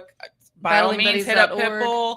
we are always interested in new members. It doesn't matter if you have any past experience or not. We have girls that will help you if that's what you want to do, and guide you in any way we can help. So we definitely, and we have all Now different you're in types multiple too. states too. You're in Yes, multiple states. Yes. 12 other states. 12 other states. Oklahoma, New Florida? York, Yep. Florida, Nebraska, Florida's Nevada, representing. Georgia, Michigan, Tennessee. Tennessee's doing really big stuff right now. Yep. Florida's pretty active. Yes, I saw Oklahoma or Utah's pretty active. Yeah. Yeah. Wow. hmm And if you want to start one in your own state, you can too. Yep. You can hit up the national website and they'll guide you through that process if you want to get it started in your own state. Hey, I want to give a big shout out to Lone Star Imaging. Hey, what's going on, brother? You know, they came in here and they go to Lone Star Imaging, check out him for all your commercial needs, all your advertisements, videos. He is an amazing photographer and videographer. So thanks for tuning in there, Lone Star Imaging. Also, we will have our booth set up on Saturday, our Betty booth, which 50% of everything we sell goes to the charity of the day, which is the Cowtown Marine Corps League. Now tell us a little bit about the Cowtown Marine Corps League. They're the Cowtown Marine Corps League. No, I'm just kidding. Why do they call it a league? I don't know. They bowl. I honestly don't know why they have call it a best league. T-shirts. One of our girls, Cynthia Sassy Sin, her and her husband have been actively involved in the Cowtown Marine Corps League, and they are desperately needing some funds to continue what they're doing. in their Now, mission. the Marine Corps League is usually a bunch of young Marines or Marines that are going to go in, people that are going to go into the Marines, right? The Cowtown Marine, from what I know, it's people that have been in the Marines or actively support. Because I know the Marine Corps League out in Rockwall. It's the young. It's not the young. Actually, we do it's the a young. yeah. There's it's a the young Marine Marines. Corps This League. is not the young. The young Marine yeah. Corps League out in Rockwall. Those guys come out to walk the bridge for military and first responder suicide on the third Sunday of every month, and they come out in force. They hand out waters. They walk with the American flags. They show their patriotic spirit, and it's a wonderful thing. And it builds character in our youth. We And went it's to nice the seeing- military ball, the young Marine military ball. I was going to say that was last year. Yeah, that was I think in November of last year. The Betties went to. Oh, nice, Yeah. nice. As dates? No, that's actually not a bad idea. We have been asked to be dance partners. Yes, at there's dances mhm. before. See, that's pretty cool too, man. I mean, and it's always given back to. They give back to active duty veterans and No, widows and we've children. been asked to go to a military themed dance, Yeah, to and, dance with and veterans have our and stuff. girls voluntarily dance with different military members if they're asked, and we've even some of the other platoons have done those type of dances, which were similar to the USO style. You paid a donation and you got to dance with one of the girls for a song. Yeah, and Baby things like Dolls that. does the same thing. Oh, sorry, the wrong venue. You're donating to the female in those. It's not going to charity. Yeah, it's not Unless her name Yeah, is not quite charity. the same Unless thing. she's I mean, charity. She's she's going to school. Yeah, she's Going up to on school to be a stage nurse. 3 Yeah. next. She's going to school to be a nurse. Oh, and learn that's how to dance. and that's another thing. Hey, in that case, I support charity. I support higher education. And that's another thing I love about all the Harley Davidson dealerships across the state of Texas, but especially the one right here in Bedford, Texas Harley Davidson. You guys support our veterans and our first responders wholeheartedly. You got probably one of the biggest hog chapters. Man, if we don't, I'd be really surprised. But I yeah. would imagine we're about 400 members, if not more. It's amazing, and most of these guys are veterans. So, I mean, if you go down to Texas Harley, you could have coffee and a donut with a veteran.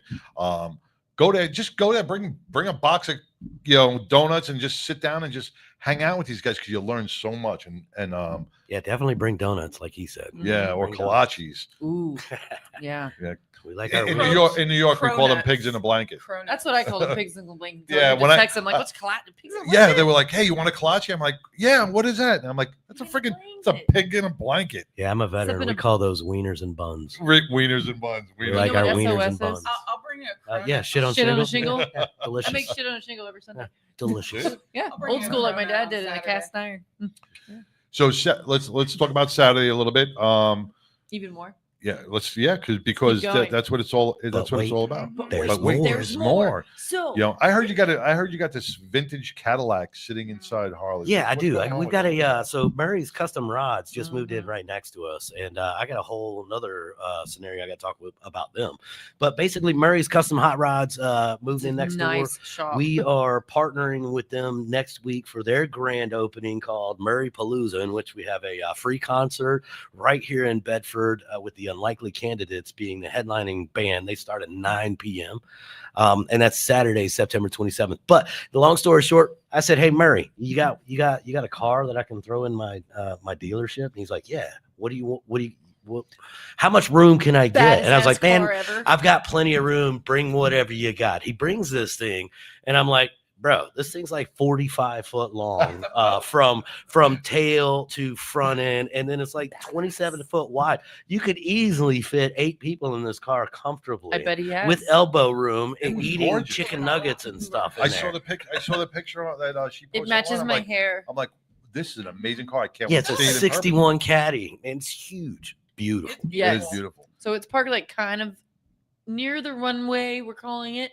So the girls You will kind can't of miss it. If you miss it, you're look down. So the girls will be able to walk down. They can't necessarily get on it, but they can pose near it, and then they're going to pose next to a bike. They can get on the bike, and then they're going to walk around, just like they did the bikini contest not too long ago, which was awesome. That's why I wanted to do the setup just like that. don't get on the car. Do not get on the car. I'm gonna have a siren and a blowhorn and everything. We got an answer. We got an answer from Mongo about what the league is. Sorry to cut everybody off. I got but- that too from Cynthia. All right. League is a collection of people or groups that combine for a particular purpose, hence Marine Corps League. And also they All right. Well, thank you, Mongo. Mongo's a Marine. Thanks for your service, Mongo. And they also they associate members. They collect for Marine families and children. They help with families, any kind of kind of like what the Betties do. They find a charity and they go with it. That's what the appreciate Marines do, and they find their charity. Well, to I help with their appreciate families. everybody answering that online in our comments.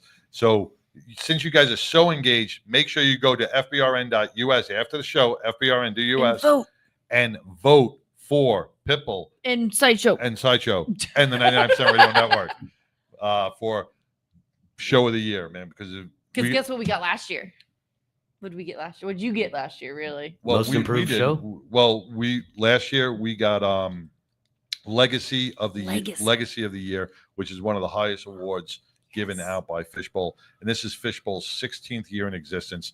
So it'd be really nice to get the award. So we need your help. We need your support. So share And it. you might forward actually it. be here this year because you're not going to be on the cruise. That's right. I will be here this year for the Shark Awards because we will not be on a cruise. And thanks for jabbing that knife right into me. But I'd rather be here. We're gonna have our own party. We are. Talk about some of the vendors that are going to be there. Yes, we got some cool vendors. I that was are gonna trying to be write there. it. Where's my little cheat sheet map? Yeah, besides the Battlin Betties, which by the way, you also can get stuff at our table to Yes. join the pinup pit crew, Yes. which is what we call anybody Our who's a support. Battlin Betties supporter. And we do specifically half of our designs on red t-shirts because we are big about Red Friday. Mm-hmm. You can even go on Facebook and I guarantee you're bound to find some post of a Betty posting about Red Friday and in her red You outfit can, because we really push Put it up with that all of our banner members. maybe you got in your office on Saturday so people can do a little selfie with Red Yeah, Friday. I actually like that banner. I like it in my Well, you can still keep it, but we're gonna use it. You can't have my banner, okay? But yeah, so Stapler. we have all kinds of t-shirts and zipper bags and patches and all kinds of stuff that talk about being the pinup pit crew Mhm. kit with our logo on it. So that also 50% of all those sales go straight to the charity of the day, which is the Cowtown. Yes. The So Cowtown when you walk in, we're gonna have obviously we're collecting pies for the judging, Yes, which is gonna pie be contest. you gotta have your pie in by 11:45 before What kind 2 of pie? o'clock. Any kind of pie, anything that is Find considered me a Can pie. it be a no-bake pie? It could be a Oh, key homemade. lime, an I'm doing the apple, check-ins at the pie a table, so find pumpkin. me. It can be anything pie, round, circular pie. Better not have a skew number on the bottom. Just of it. not a cake. Yeah. Don't bring a cake. I'm definitely judging. Yes, we're definitely judging. So we're gonna have the pie drop off. So that's gonna be judging. We're gonna have signature judges, and then we're gonna let some people in the crowd also get samples and do Did the you crowd confirm vote. Did you confirm who the judges are? Not yet. The one judge, because he said he's going to be here. I'm I here. spoke to him yesterday. Yes, and Which one? There are selective judges, but then the public. We're gonna have we'll we're give gonna out have as many popular vote as samples well. as we can from the pie, and then you take your little spoon and you're going to put it for whichever one you vote for as your favorite. No, but your celebrity judge. I got Chaz Taylor. Chaz Taylor. Chaz Taylor's coming. Who? Chaz Taylor, pro wrestler and actor. I can Chaz dig it. Taylor. I can dig it. Are you into wrestling? At all? Listen, I grew up on Well, then you should know that he's like full on 100%. 80s, 90s wrestler, dude. His dad was Tugboat Taylor. Oh, no joke. No Really? joke, dude. That's awesome. his dad. face just I know. lit up. I know that. I do know that one. Yeah, his dad was Tugboat Taylor. Tugboat Taylor, and Chaz is gonna be that. And he is such an energetic. He's man. Chaz-tastic. He's Chaz-tastic, man. And That sounds come on out. Chaz and meet him. amazing. He is an Chaz amazing guy. amazing?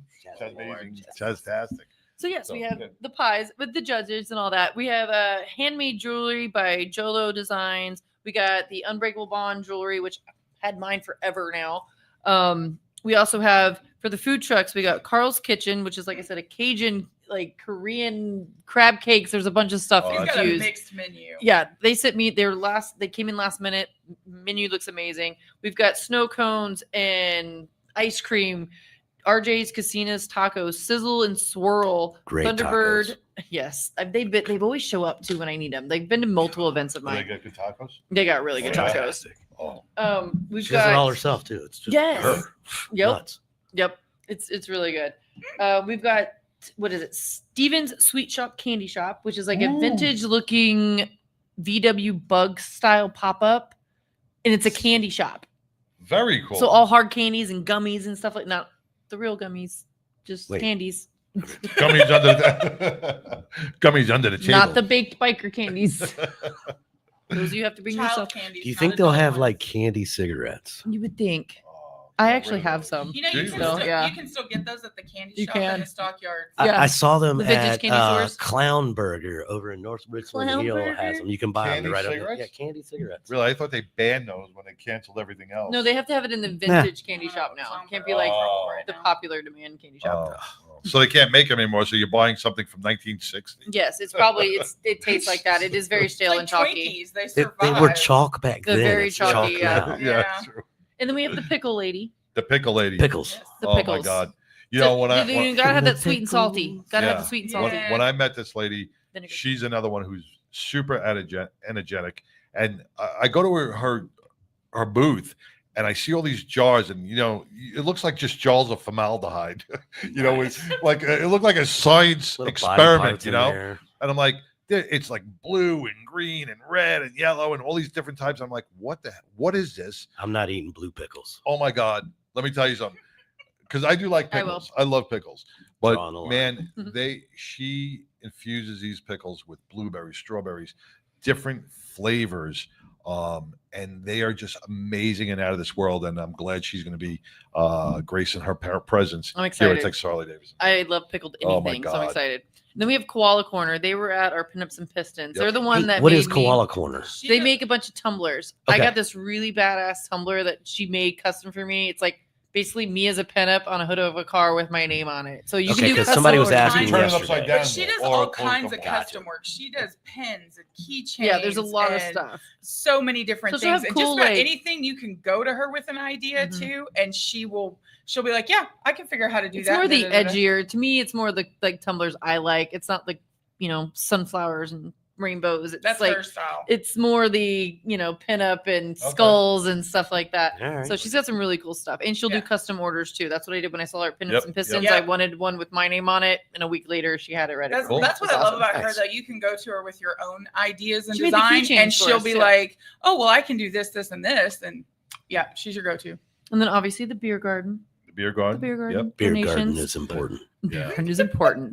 And, And each keg that is being tapped is donated by a charity that is we're gonna tap them, right? Or is that wrong? Well, the charities haven't donated them, so all the kegs. The only charity that's donated. work out. You're saying is- we don't have beer yet? We No, have the we beer. have We beer. just paid for them, apparently. But the 99 is going to be the charity of choice. We donated all the beer, but You're you know welcome. what? But the Thank you. place, the place that I did get the beer from, heard about what we are doing, and they were so supportive that they said, well, I'm going to donate 2 cases of wine. Nice. For me? Oh, thank you. 2 cases of wine. You mean 1 case of wine? 1 case of wine. They're going to donate 1 case. Yeah. They're going to donate half a case of wine. Here's a bottle for the winner like of the pie. 2 bottles. They're going to donate 2 bottles of wine. So the winners of the contest may also get a little sweet treat to take home with them as well. Or we might on pass it top on. of that cash. Figure it out. So, Yeah, but that's that sweet. was really nice of them to donate the wine. So I've left that up on to top you of guys. that. Or maybe if you're not a beer drinker, there's an alternative. We could no, Some of us are allergic. no, it's beer only. Just beer only. Donated beer. You can have water. Electrolytes. We could turn the water into wine. Ooh. Ooh. Jesus. Oop. So yes. Speaking of, and then we said Thunderbird, they're gonna have patches and jewelry. We got Texas Defense Force.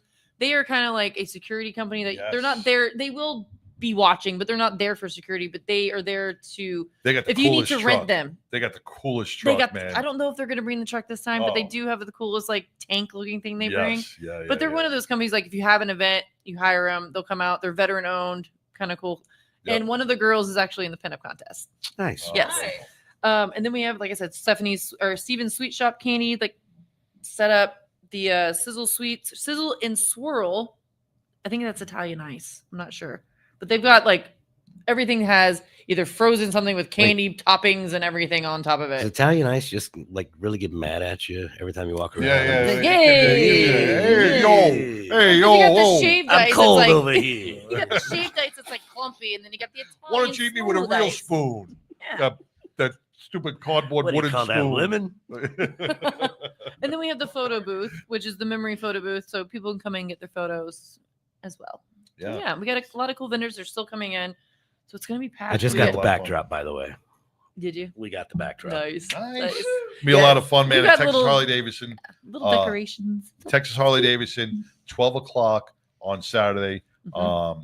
Come on down. It's a free event to attend, but there's so many. But we things want to you take can your get money for involved the in. Cowtown Marine Corps League. Yes, but you can make your donation either at the beer garden or you can just come down and just donate. Mm-hmm. Say, hey, I want to give some 20, 30, 40 bucks or 50 bucks to the Cowtown Marines.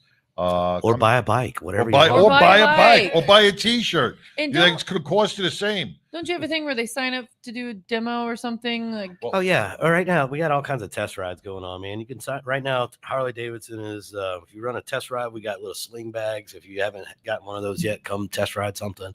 And until September 30th, you can get a free T-shirt right here. All you do is just sign up, bring your driver's license. They'll get you all filled out. hey, and a And free they'll T-shirt send from it to Harley, you. that's a $50 value. No, you got they have the special T-shirt there. And I think it costs like $22,000. You buy that T-shirt, you get a free bike. Oh, Yeah, something like that, man. 22. That's actually one. But I mean, if you really want to get the like large and extra large sizes, Yes. you got to go up a little bit. Yeah, more. $35,000 T-shirt will get you a free bike. Free Right. bike. There you go. We'll just you throw it can't in. beat that. Yeah. You cannot beat that. That's a hell of a deal. Actually, my husband just chimed in. Him and the ILMC, they're doing a Charlie Cook Memorial in Midlothian tonight. So that's what tonight? they're on Okay. their way to. Nice. Oh, wow. Well, be safe. Have a great ride. We're going to come back after this, and we're going to just recap on everything before we talk about Free the Weed here in Texas. We're going to Free have the what? Russell. Weed. Yeah, free You the heard weed. him correctly. Free the weed. You know, everybody's a little Didn't know it's that kind of party. Always that kind of party. Everybody's a little confused about where Texas is going with the hemp laws and Delta 8 and Delta 9. And we're going to have the expert on here today. Tell you where you can get high. He's going to tell you when it's legal and what part of it is legal to get high with. And he'll clarify a lot of stuff that we have questions about because Governor Abbott did veto the bill that was out there to ban it. He chose not to ban it because he knows that Our veterans need it. he knows there's a lot of people that benefit from Delta 8 and Delta 9 synthetics. So and the pretty flower that it is. So we're going to be back after this, and we'll continue on with the show. Puff, puff. Do this. Hey, I'm Amber. I'm with AM Special Pickles, and I ride with the 99.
My name is Art Lee. I invented LifeVac to protect my family. Protect your family. Buy LifeVac now. Thank you, Daddy. That was us over 10 years ago. Now, LifeVac is responsible for saving over 2,000 lives from choking. We started this company in our garage, just hoping to make a difference, because over 5,000 lives are needlessly lost each year to choking incidents. Help LifeVac on our mission to save lives. In the time it takes you to pick up the phone and call, another life could be saved. LifeVac's patented design creates a one-way suction to remove food or objects obstructing airways. All you have to do is place, push, and pull. And just like that, LifeVac can save a life from choking. Quite frankly, I thought I was going to die. The LifeVac saved my life in 1-2 seconds. Get your very own LifeVac now and get 20% off. Visit lifevac.net or call 877-LifeVac. As my personal promise to you, if you order a LifeVac and have to use it, LifeVac will replace it free. LifeVac works on adults, teens, or toddlers and can be ready in seconds and last a lifetime, guaranteed. Best of all, you can even use a LifeVac on yourself, the elderly, physically impaired, or those that other methods may not be possible or are dangerous. In the event of a choking emergency, you could save a life, even your own. Thank you, Daddy. Life is precious and time matters. Choking can happen anywhere. Help us put a LifeVac in every home, school, restaurant, car, office, everywhere. Protecting families has always been our mission. I'm sure you love your family like I love my daughter. Do us all a favor and get your own LifeVac now. LifeVac saves lives. Order one for your home, the office. It also makes a great gift. Use promo code Jackie and save 20%. Don't wait another minute. A life might depend on it. Go to lifevac.net or call 877-LifeVac. That's lifevac.net or 877-LifeVac. Order now.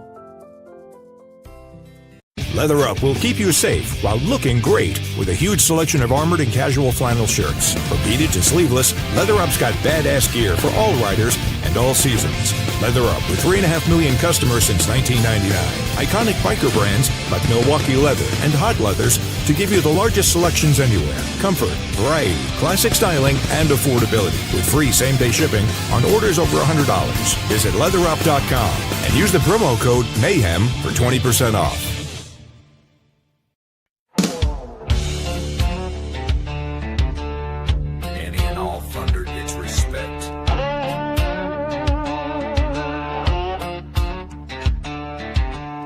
Burning hot, that Milwaukee steel got the V-twin growl and a back road feel. Leather vest, flapping bar and shield pride.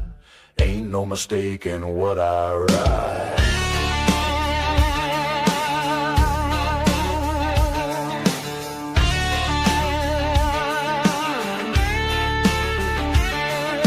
Chiefs running lean, I'm ghosting past. Feathers in my soul, born to ride fast. Legacy deep, ride older than sin. When I twist that grip, it's all win-win. Harleys and Indians racing, the storm, steel and sweat where legends are born. 2 wheels down and fists in the air. Throttle, don't care about what you wear. Brothers in boots, rivals in chrome, roaring like thunder down the blacktop of home.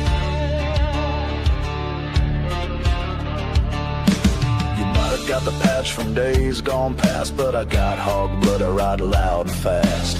Tailpipe screaming like a rebel song. Don't need no peace pipe to prove me wrong. I roll with the spirits, the road's my prayer. Dust and ghost tracks in the warm desert air. From war paint to white lines, I ride with grace, but I'll race that hog just to see your face. Harleys and Indians, engines collide, sparks flying underneath when we ride. Dust don't settle when we roll through. It's a red line dance till the blacktop's through. Freedom ain't branded, it's how you roam. We'll roll like thunder down the blacktop of home.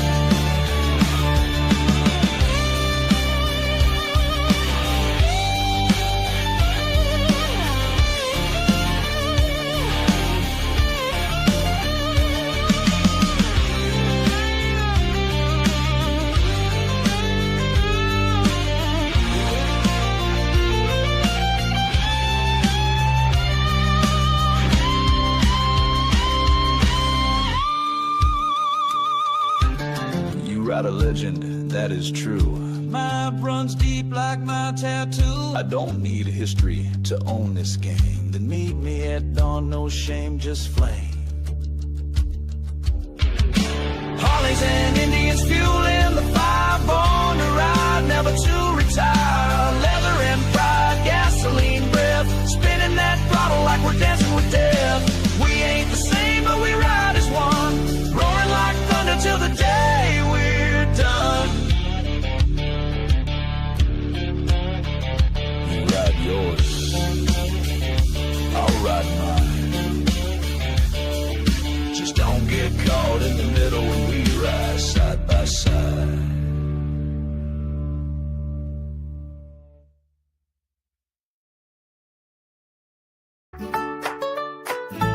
In the halls where kids fear to tread, tattoo mark foundation spreads its bed with teddy bears and hugs so warm, battling illnesses. They're not alone for long. It's all about the kids. It's all about the kids. The Tattoo Mark Foundation brings smiles across Texas. Teddy bears bring smiles to kids in beds. A foundation with heart won't let them be separated. Families gather, friends lend a hand. Together we fight and never stand alone. With every hug, a smile takes flight in the rooms where hope and courage ignite. It's all about the kids. It's all about the kids. The Tattoo Mark Foundation brings smiles across Texas. Teddy bears bring smiles to kids in beds. A foundation with heart won't let them be separated. From the smallest to the tallest child, each one feels the warmth, each one feels the thrill. With every bear and every smile, we heal the pain, we mend the style.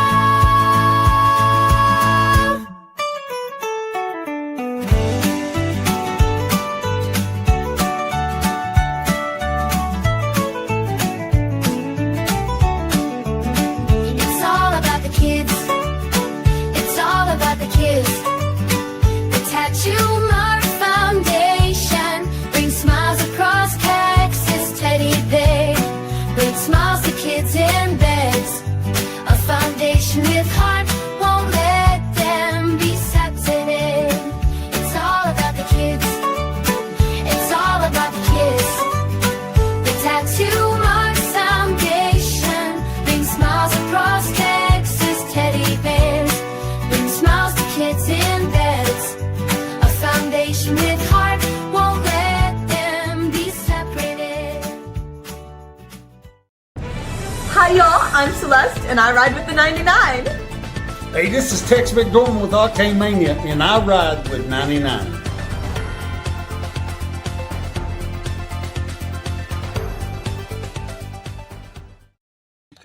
Hey, welcome back to the 99 in the fishbowl, man.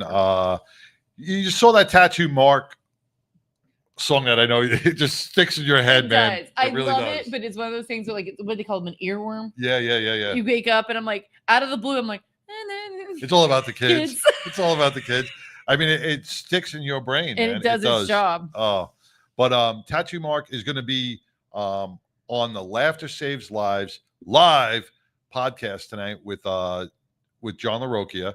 John LaRocchia was the FDNY firefighter who started the foundation Laughter Saves Lives about, I would say, 10 years ago, where they do comedy shows across the nation for our first responders and our nurses and our doctors. And we went to one at the nursing home. Yeah, that was fun. Yep, because yep. it was like all the retired veterans, and they did a comedy show. Yep. It was a lot of fun. So, what? Who?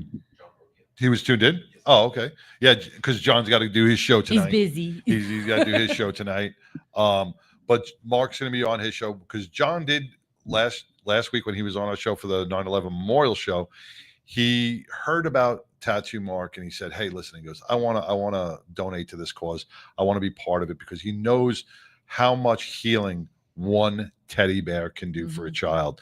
And he's seen it firsthand through his career and afterwards, but in New York, by bringing a teddy bear to a child who lost somebody, how those kids hold on to those bears. His own daughter held on to a bear for a long time after 9/11, and it gave her such comfort. So Tattoo Mark is going to be doing that this Christmas by going out to probably about 16, I think it's 16 area hospitals, handing out bears with a group of people from the foundation. But we need more bears. We need to get more bears in. And you can go to the tattoomarkfoundation.com and you can donate $5, or you can drop off a bear here at Fishbowl Studios, or just come to our next event. We'll have a bear drop, and it's got to be a brand new bear with a tag, because we have to keep them sterile. Yeah, they got to be brand new I know some bears. of them don't come in bags, but Right. if they have the tag on them, we know they weren't used. Right, they don't have And then dog they can- hair on them and yeah, stuff. then and, they can you know. sterilize them the way they need to. But if you bring a bear that hasn't been sterile, we don't know if there's smoke, pet, Right. allergies in them, so it needs to be a brand new bear. Yeah, so we want to hit the 21,000 bear mark this year, because 30,000. it would be nice. We want to hit the 21,000 at least, because last year when Mark said that a couple of floors at the hospital, they ran out of bears, and it's just a heartbreaking Can you thing. imagine how Oh my God. not necessarily the kids, but like the foundation coming in there and just knowing. Yeah, and Mark's got such passion for He does. this about the kids, that he will bend over backwards, and he takes money out of his own pocket that he does not have to make sure a kid is taken care of. So go to the Tattoo Mark Foundation and support Tattoo Mark, and check him out on Laugh Saves Lives tonight at 8:00 Eastern Standard Time, 7:00 our time. So go to Laugh Saves Lives live. You can check him out on YouTube or on Facebook and any of your other streaming platforms. He's also going to be a judge yeah? at our contest this weekend, so That's he'll be right. there. I'm sure he'll bring his badass Jeep as His well. badass Jeep, yeah, his You get cowboy your Jeep. Yeah. And did you watch the Cowboy game the other day? Ish. How did you pull yourself away from that thing, man? That Cowboy game against the Giants was probably Well, one of the okay. best games I've seen in so long. I will have to say the reason why I say ish, because I was coming back from Moto America on Oh, that's Sunday. right, that's okay, right, so right. we come back and we go to one of my favorite bars in Keller, Shot Skis, and we sit there and we're talking. Everybody's friendly banter with the sports and stuff. I'm sitting there, and right in front of me, there's this guy getting a new dog. Okay, and I start talking to the girl, and the girl goes, "Who's your favorite '90s rap groups?" And I just spit off, Wu-Tang, 3-6, Bone Thugs. It's Bone sitting right in front of me. Bone Thugs, one of the members, is sitting right in front of me. Oh my God. And I'm like, I took a picture. I posted it. I was like, if you know, you know. So I'm sitting there like a little tipsy going, you got to be kidding me. Wow. So they drove from Michigan, Minnesota or something like that to come down and get this specialty dog. And they just happened to stop at Shot Skis. Wow. And I'm sitting there with Cynthia, our other battling buddy, who will clarify this story because the guy. Oh my God. They're like, so what's your favorite '90s? And he's like, you said the triples. Everyone I said it was like the three major '90s rap bands, as you know. And he was one of them. And he's like, well, this. I'm like, That is so cool. I know. What are the chances? What other chances? Thank God you listed his. I How know. embarrassed I was you'd like, be if you Wu-Tang had him Clan, said it, and 3-6. he's like, "Excuse me, dude." I was like, Oh. so Hey, I gave him my card, so maybe he'll contact the 99. gave him my card and my underwear, and now we're all good. I didn't have any on. Oh. I'm just kidding. I did. Hey, I want to say hello. Speaking about I want to transition to that. Ooh, Lord. I want to welcome Misty Keeney. She's always been a great supporter of the 99, and Hobo Richard Summers. Man, Richard, we are going to. Can't wait for the Thin Blue Line LEMC golf outing And you on saw. Go ahead. the 29th. What? The 27th. 27th. 27th? 29th. 29th? 29th. The Saturday? Yes. Yeah, next weekend. They just Monday. opened their new chapter. Remember? Yes. First female president, I think, in there. Yep. Thin Blue Line. So congratulations, lady. I You know, saw they that. also, the Thin Blue Line also, if you look at their Facebook page, they also donated a huge check to one of our officers who is battling a rare cancer. to help out his family. And that's what the Thin Blue Line LEMC does. Like I said, all these clubs do such wonderful things. The Thin Blue Line goes above and beyond and really takes care of our first responders and their families by donating money. You know, none of these guys get paid. They do this out of their own personal pockets or taking their own time to make these trips to have fundraisers to raise money for our first responders. So God bless the Thin Blue Line, LEMC, and Hobo for everything you guys do and every member that's out there. So that was is Russ on yet? He's not on yet. I want to talk weed, man. I want to talk weed. But but the Thin Blue Line golf outing is second golf outing. They're hosting. Cuff's going to be running it, and you could still put your foursome together if you go to the Thin Blue Line. I don't have the website for me. It's on our page. You can get your foursome going. We have our celebrity foursome, and we have another foursome, civilian foursome. But you know who's going to be in our celebrity foursome so far? It's going to be Chaz. Oh, okay. Chaz Taylor. It's going to be. I shouldn't even started this because I forgot his name. It's the weed. He's with the Texas Rangers. Oh, he's a Ranger. He's a Ranger. Well, we know what you did. We're gonna have a wrestler, a Ranger, a cowboy, walking into a bar, and TK. Walking to a bar. Walk in a bar and TK. There we go. And then we're just gonna be hanging out at the whole nine. We're gonna at be the hanging bar. out. Hole. That's right. And then you just had that flyer up for October 4th. Speaking about TK and the group of individuals that are going to be playing in the golf outing for the Celebrity Softball Classic. If you look at Verve, they are the people that are organizing. That's TK. That's his company. And for the last 10 years, he's been hosting this event that benefits over 27 different charities across the nation. They raised over $750,000 last year to be split between all these charities. And these athletes, military veterans, actors, actresses, fly from across the country on their own dime to be part of this amazing event. And to top it off, at the end of the event, they put on a spectacular fireworks show. America. Now, for $10, that's all it costs, $10 to get in. And you're getting an amazing event, home run derby, and a fireworks show, all for the cost of $10. And you know that $10 is going straight to a charity. You cannot beat that. A family of four going out to you can go to the movies for that. Well, a family of four going out to the Texas State Fair. It's going to cost you $500. Yes. Easy. It's going to it's going to cost you all that money, right? But for $40, family of four could have the same exact spectacular night with celebrities.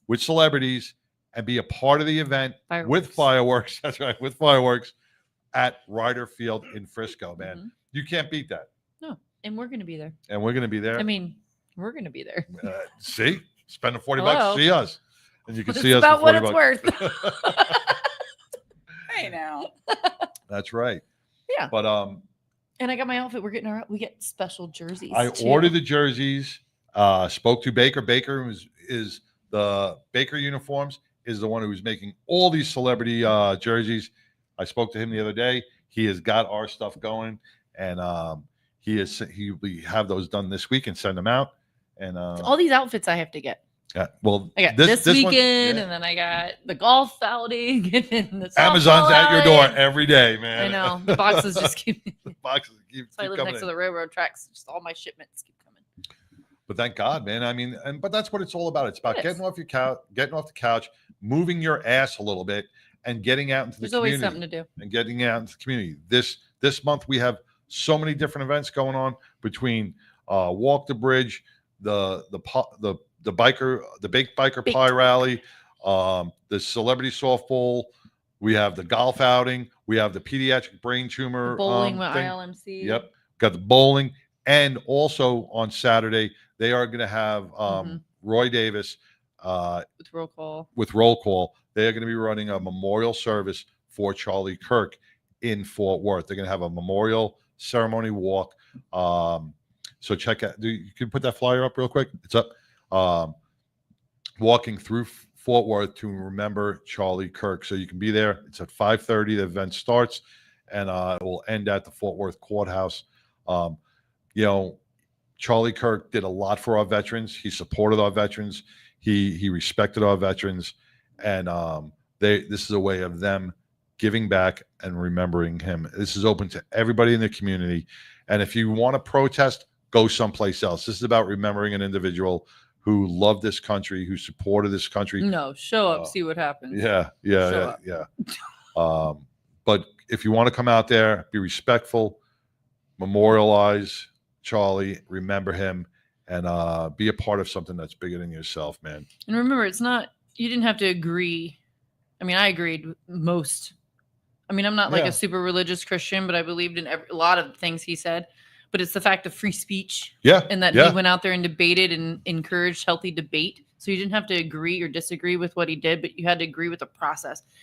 The only reason why he was, people feared how effective he was. Well, you also have to realize you're just doing exactly what you're going against. If you're against whatever he was into or preached about, by you bringing hate to this type of situation, you are doing exactly what you're supposed to be standing against. So you're a hate hypocrite. Brings on hate. So you're a hypocrite. These people that are fighting against him are hypocrites. This is not a time for hate. This is a time Love of always mourning. wins. Yeah. You need to be respectful. Coming together. And Charlie was always, when you say about the debate, he was always, he gave everybody the freedom to speak on the mic. He was never afraid on any topic that you brought up. He was willing to either challenge it, agree with it, disagree with it openly, honestly, from his views, from his spiritual heart. And if you get mad at that, he never got mad at your views, or never got mad at why you think the way you think. He openly debated with you and just stated views. And that's what conversation's all about. If we can't have a conversation with each other without bloodshed, then where are we as a society? And he was trying to he was trying to unite everybody. He wasn't trying to flip everybody. He wasn't trying to switch anybody. And if you think that, you're totally wrong, because he even said everybody has their own mind. I saw him on one of his college things, and some guy came up and he was dressed as a girl, and he was transitioning, and the guy was very respectful, and he said, I'm confused. And Charlie was very respectful to him. He said, listen, he's like, before you end up going for surgeries, before you end up going and putting certain drugs into your body, make sure you find out who you are first. Get what you need and find your true self first before you start altering your DNA or putting drugs in or doing damage to your body that you cannot reverse. And that's all he was trying to say. And he was very, very respectful with the person, even though he didn't agree with his choices, but that's not for us. That's not for us to do. You make your own choices. That's who you are, good or bad. Those are your choices. If you make good choices, good things will come out. If you make bad choices, guess what? Bad things are going to happen. Every action has a reaction. So think before you speak. Like everybody who went on TikTok or any of these social platforms and desecrated Charlie's name, God got you. You are now fired. You are now expelled, or whatever. The guy who trashed Charlie's memorial and ran through the flowers and everything else. You know what? You got arrested. And here's another thing. Hey, Roy, I see Roy Davis just turned on. We were just talking about that, Roy. I don't know if you heard it or not. But one thing about Charlie is what he was promoting and what you guys are doing by desecrating his name and saying some awful and evil things. A pedophile, right? If you get arrested for sexual assault on a child or anything, you go on a sexual offenders list, right? For the rest of your life. If you make terroristic threats in any way, shape, or form, if you desecrate someone's name, who you should be put on a list. You should be put on a list after you're arrested. This way, every employer, every school can run your name and find out if you're on that list, and there's no hiding behind your actions. That's what should happen. You got to be accountable for what you say. You should be accountable for what you say. Words, harsh words, evil words. I mean, there is freedom of speech. You have a freedom to think the way you are, but you can't be on there celebrating death and violence. That's where you got to draw the line. You can have freedom of speech and disagree about pro-choice and all those things, but to you disagree, you must go. Right. You can't have that mentality. But see, and people are confused about what freedom of speech is. Freedom of speech does not protect you from getting fired freedom or of speech expelled. and freedom of action is different. Well, but yes, everybody's protected by freedom of speech. But the First Amendment, freedom of speech, protects you against any authoritative government agency coming and arresting you for what you say, right? That does not fall under any employer or school or private entity. What you say does not, and they fire you, you don't have freedom of speech rights because that's the employer's choice. That's the school's choice. Didn't your mother teach you if you don't have anything nice to say, don't say anything at all? Right. Yes. So But it's go also out. my mother who taught me that it's okay to not agree 100% with somebody. You can still be their friend Of course. and have a conversation, Absolutely. which unfortunately these newer generations, they don't seem to get this concept. There's some older ones, Somewhere too. it broke in the chain. And now it's like, well, if you don't agree with me 100%, I'm not supposed to like you and I'm Yeah. supposed to hate you. And then I'm Right. like, And I'm when supposed to did burn, this and I'm supposed, and if start? things don't go my way, I got to burn down the building, or I got to violate someone. I got to go get myself a new TV at a Walmart or something. I think people have forgotten that healthy debate and having differences in opinion is what has pushed our country forward. That's how we make progress. Yeah, like we're not meant to all have the same exact opinion. Correct. Like Roy Davis says, it's freedom of speech, not freedom of consequences. That's correct. That is so correct. So join Roll Call and all the members and all the community and the supporters who love and respected Charlie. Join them in Fort Worth on Saturday at 5:30, and they will be walking peacefully to the courthouse where they will remember Charlie and what he stood for. And what sucks is so many people silence so many great voices in this country with, you had your Martin Luther Kings, you had your JFKs, you had all these different leaders who spoke about unity and bringing people together. And now we have Charlie, who wasn't a politician. He had no political agenda. He was just trying to bring unity and conversation to our communities. I don't know what that says. What's the phone number? Because we got somebody that wants to call. Oh, we don't have a phone number here anymore. Well, we can't do that. We don't have a number. We got Yeah, I'm sorry. That's right. Well, who wanted to call? Oh, homie. Homie. Yeah, I'm sorry, man. We don't have the phone line anymore. Oh well. I'm not going to post the number on here. Is Russel on yet? Not yet. We had a new platform. Sorry, homie. But yeah, hold on. You know what I could do? Let's take a quick break. I will send homie the link. Homie, put your I will send you the link to your, I'll text you the link for the show, and then you can videotape in. Just let's break for a commercial while I send that out to you. What we believe in at Glenn Larson Law is doing one thing and doing it really well. When I meet people, I always tell them we're going to uncover every single rock possible. That's the medical component, that's your story and your voice. We've solely focused on personal injury, whether that be a slip and fall accident or a commercial 18-wheeler, a motorcycle or DWI, motor vehicle accident. We specialize in that and that only. When someone says, my neck really hurts, I know exactly how that feels. There's so much more to an injury case dealing with the pain level that people go through and how it affects their lives. And I know how to advocate to make sure that the insurance companies take all of that in consideration in every case. We're very transparent and open to always keep them informed and stay on top of their case at all times. Because we're a little bit smaller in team numbers, we're able to really dive into every single case and develop not only a client relationship, but a friendship and a lifelong connection. We're on call 24 hours a day, 7 days a week. We'll meet you anywhere, at the scene, in the hospital, at your home. Whatever's best for the client, we will do every single time. There is a connection component that I believe our firm is committed to. We want to be connected with you and your family beyond this case so that you know that you have a lifelong partner. Not just a case, but a lifelong connection and a lifelong voice. And we look forward to serving you.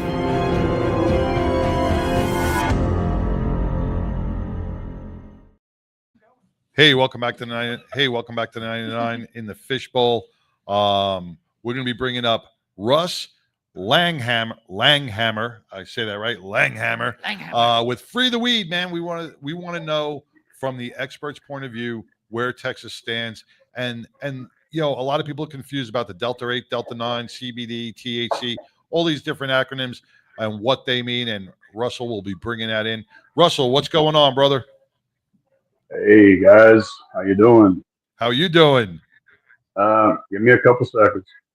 I know you're just coming back from the doctor or something, or physical therapy. Physical therapy, guys, just keeping me alive. There you go, brother. Oh, nice. Oh, there you go. Just teasing puff, me. puff, give, man. Puff, puff, give. You like my shirt? We're on the way to you. You couldn't be in studio for this. Bring that. You know what, guys? I can't drive by myself because I'm in my fourth pacemaker, and if I get shocked, my automobile becomes like a missile. So I got to catch rides here and there. For Baylor, I do my physical therapy Monday, Wednesday, and Friday, and the doctors monitor it, and they're learning every time I work out. I'm going in tomorrow at the Star, and then next week I'm at Baylor, and the doctors sit and we talk, and they go over everything. They're like, "What'd you do on this day? What'd you do on that day?" And I always tell them I did a lot of cannabis and I used my psilocybin mushroom. So, Russ, Billy couldn't be here today. She is sick. But we want to talk about the new law that, the vetoed law that Abbott. Wasn't that great? It was. So a lot of people are confused on now, where does Texas stand on the cannabis issue, the Delta 8, Delta 9? What place are we in? Or You're legal. You're legal to use anything as long as you're over 21 at this point. Governor Abbott signed an executive order where they're going to try to regulate it like they do alcohol and tobacco. It's confused a lot of people because basically on paper, as we speak, cannabis is legal in Texas. Well, what he did, it's actually legal. The cops are just like, what can we do? Nothing. It's all the same plant, guys. CBD. It was a Trojan horse, and I gotta hand it to the industry. The only thing they did right was get the people to start accepting CBD, because when I started this, it was CBD, man. A friend of mine in St. Louis was making my own CBD.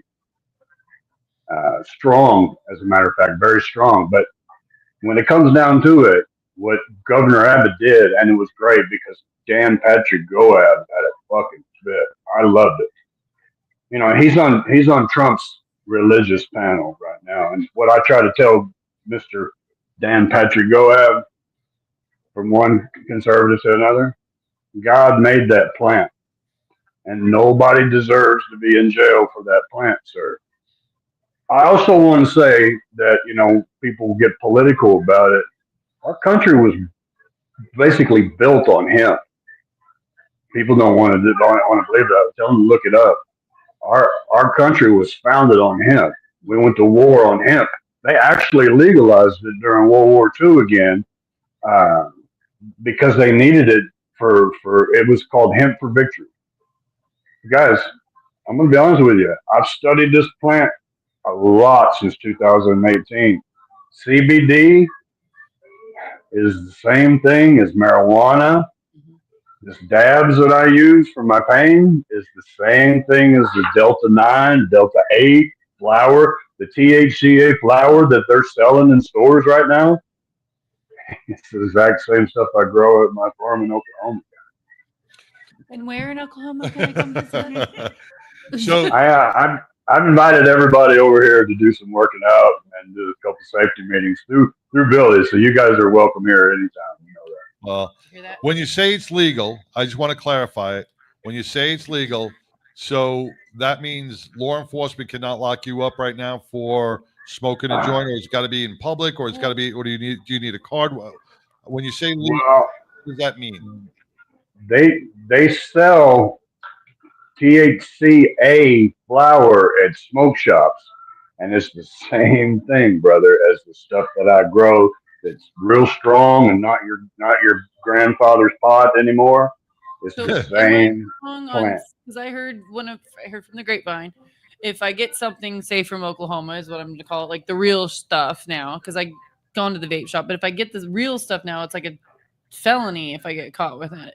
Is that not the Carrying it over state line? Well, not carrying it, but if I got it here, I guess you just because you can't buy it anywhere, that's why it's a felony here. So if you can get it from the vape shop, then you're fine.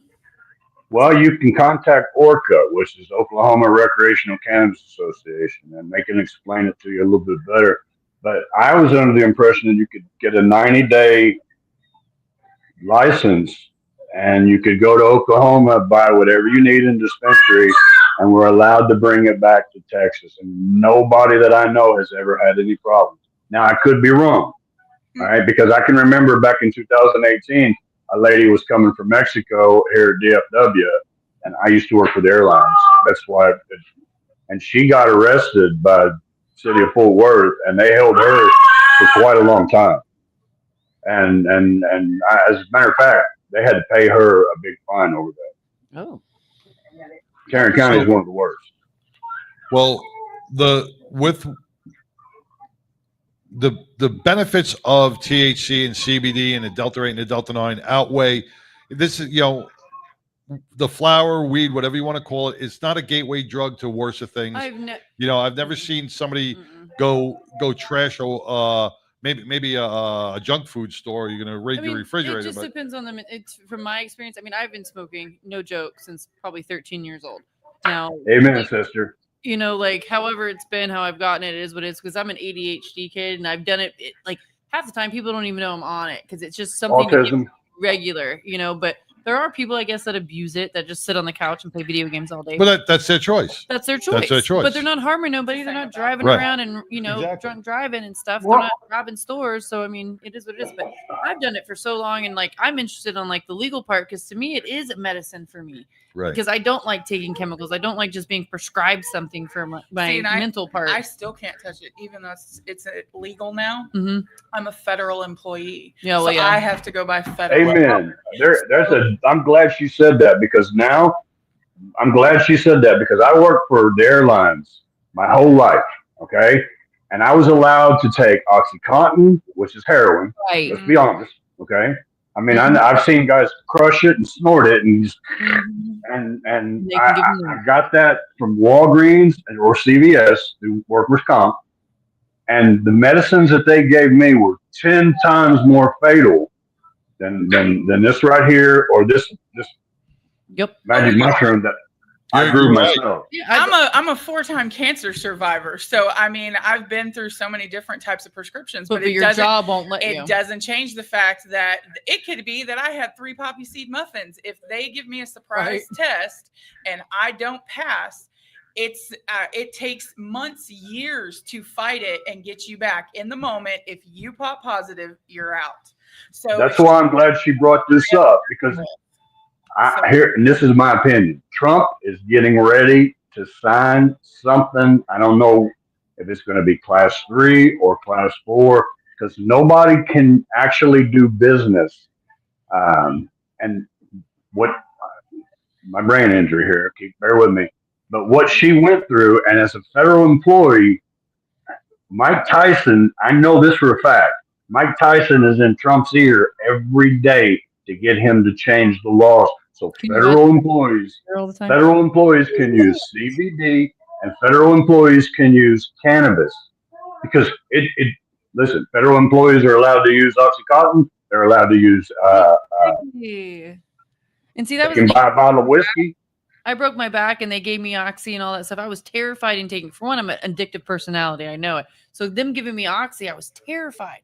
But yet I would rather take the all natural route, which works just fine. But yet that's not okay to do. But yet let's take the Oxy where I can get addicted, become an addict. Big pharma. That's big pharma. It's big pharma, guys. I mean, they don't give you Here's another thing that confuses the hell out of me, and Russ, you'll probably agree with this, but I could be a federal employee and I can go to work drunk, you know, and as long as I'm hiding well, use a little mouthwash, no one knows any different. They're not giving me a surprise test for alcohol, right? But I can come in super focused on some weed, and they're going to be concerned about it. Sometimes my job does. But that's why people like me are trying to make a difference, guys. And I really am glad she brought that up, because honestly, they allowed me to push airplanes. They allowed me to run a crew at DFW. I mean, I had 72 people underneath me. I had all the international flights. I had, I'm German, and I would translate too. So I would work Frankfurt, Zurich. Aber natürlich, ich bin ein stolzer Deutscher. Grr. Yo hablo español también. And that's why I want to use my what I've acquired in the past, because guys, I have a brain injury. And a couple years ago, you can go to my YouTube channel and look and see I didn't make sense because I didn't have blood flow to my brain. And I was going through all kinds of, and when I died, my pacemaker brought me back, and I had multiple surgeries. I was hospitalized 25 times. And I always told the doctors, I use cannabis. They wouldn't let me, they put me on the heart transplant list. And I'll give you a little insight. When you're on the heart transplant list, you cannot use cannabis. So I told them, screw yourself. I'm not going to do it. I rebuilt my heart using human growth hormone, stem cells, and peptides. Everything that I'd done in the past in sports, I'm using it right now, and I'm using cannabis, and I'm using psilocybin, and I am a walking billboard. I too broke my back. Okay, I did. I broke my back working for the airlines. I broke L4, L5, and S1 when I got the brain injury, and they gave me Klonopin, and I remember I was going to Lake Grapevine to go fishing, and I thought, I'm in pain, man. So the doctor gave me Oxycontin, and it was time release. He said, just take one. By the time I got to Interstate 35 at the Speedway to go to Ray Roberts, I was so fucking high, and I was like, I need to turn around and go home. Seriously. I mean, I could tell I was that high on one pill. And I remember the whole day just being shit-faced. And I thought to myself, this is legal. Hey, There's big farmers charging them, that's it. the medical companies, and people are lining their pockets. All the politicians and all the big pharma people are lining their pockets with millions and millions and millions of dollars. Yeah, when I they gave me, I broke my back snowboarding, compression fracture. Basically had to learn to walk again, but they gave me Oxy, all the pain meds. And I chose to live with my dad in Alaska. And I was basically in a recliner for months, about 2 months. But you're stuck in pain meds. It's not really working. And luckily, I was able to click my recliner just far enough back to reach his liquor cabinet. So that's what was medicating me. It's because the pain was so bad. I was bored. I couldn't move because I couldn't get through the pain. I was going to liquor. Because I couldn't smoke in my dad's apartment. I was in Alaska. I didn't have any connections up there. As soon as I was able to get better and get back, I started maintaining like I normally do with smoking. And that's what I've always said. I do not take meds. I don't take Advil unless I really have to. Eskimo weed has got to be the bomb. It is. I've got some really good friends in Anchorage, but let's talk about something else. You said that you were ADHD. Yes. Okay?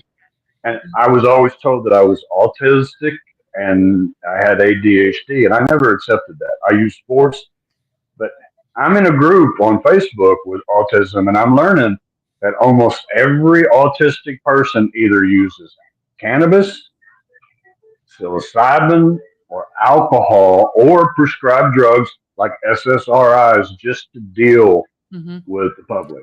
It's kind of like, because I was diagnosed ADHD, and back in the day, they forced Ritalin down you. And of course, I hated it. I didn't want to take it. I hated how I felt on it. So I'd always slip it on my tongue and throw it away, or give it to my brother to sell at college, those things. But didn't do that. But I love you being honest. I really do. I love the fact that you're being honest. It was so many people are going to learn from this. That's what made me regular, is because it just was enough to get me off that edge of uncomfortable. But yet I'm still sociable. and it's that perfect little balance where I'm in the middle of. It's not like I get where I'm comatose. Just, I can get there if I want to, but I don't do it for that. It's like my morning coffee. I get up, I have my joint, I smoke, I get ready for my day, and I function. I mean, I can't do all this if I'm, a lazy damn pothead. But I smoke on a regular. I mean, I probably smoke, I'm not going to lie, probably 4 joints a day. That does explain all the messages and emails I In get the morning. at 5 o'clock in the 5 morning. o'clock in the morning. I have my I joint. get the same messages. Get me while I'm functioning. I'm functioning right now. You can go through, and she's had a whole day's worth of thought process in about a 30, 45-minute period. Yeah. I'm like, hold on, let me catch up, okay? And I'm like, But I'm gonna give her a little credit. Our brains don't stop, guys. Even when we I'm sleep. ADHD myself, so I get most of the time when she says things and others don't get it, and I'm like, oh no, I got that train of thought. I was with you. So. I'm watching something on Netflix called Mr. Robot, and Remy Malek and he uses heroin and then uses Suboxone to and that's what the doctors are doing with me right now. They give me, if I get shocked by my pacemaker, they'll give me hydromorphone because this just don't cut it anymore. And then 4 hours later, they'll give me buprenorphine to kill the pain, like Narcan. Wow. And it works, guys. I mean, because I don't have a sinus cavity, and that's why the doctors call me the miracle man. My pacemaker does everything. Wow. And when I get out of rhythm, most of the time your heart will stop, and that's what happened to my mom. And her heart got confused. It's called arrhythmia, and it stopped. People would tell me you can't use cannabis because it'll mess up the rhythm of your heart. You know what? It makes it 10 times better when I do a dab. I don't know if you guys use cannabis concentrates, but dabs is a lot stronger than the flower. And sometimes if I'm in pain, rather than take a pill, like I just got done working out, okay? And my legs are screaming right now. I had knee surgery a couple weeks ago.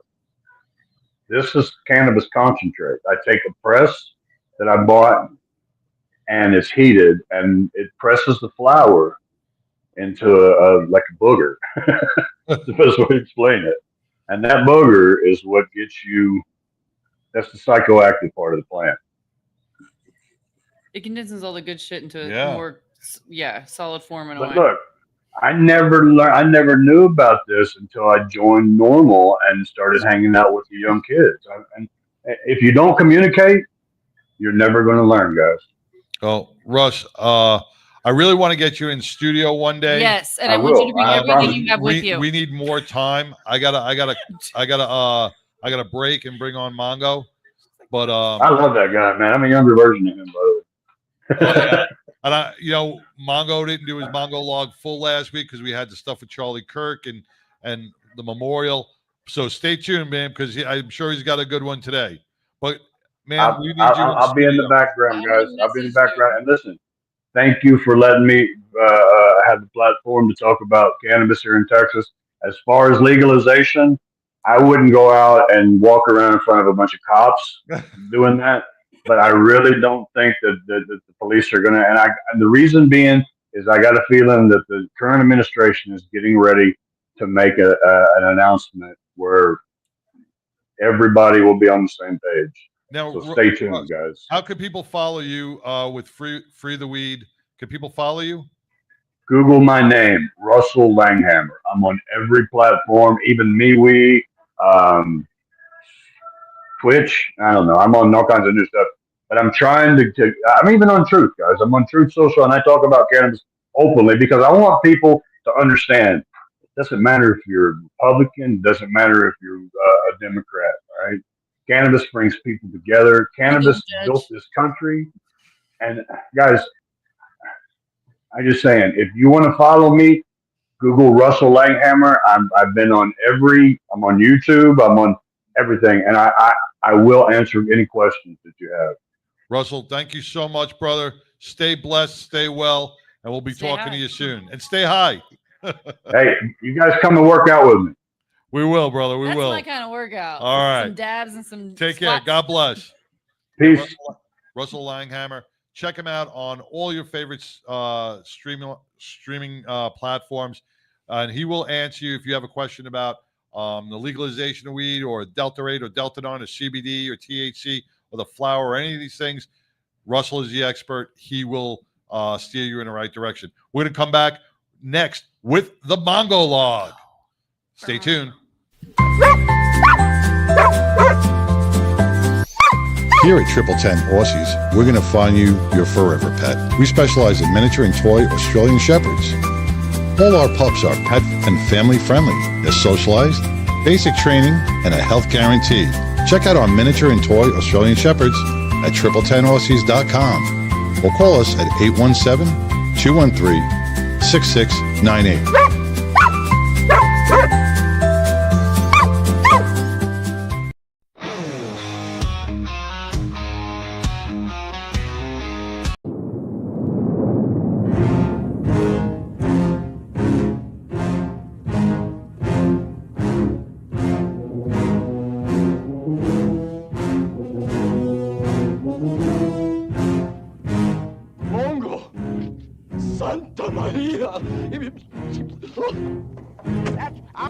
Never mind that shit.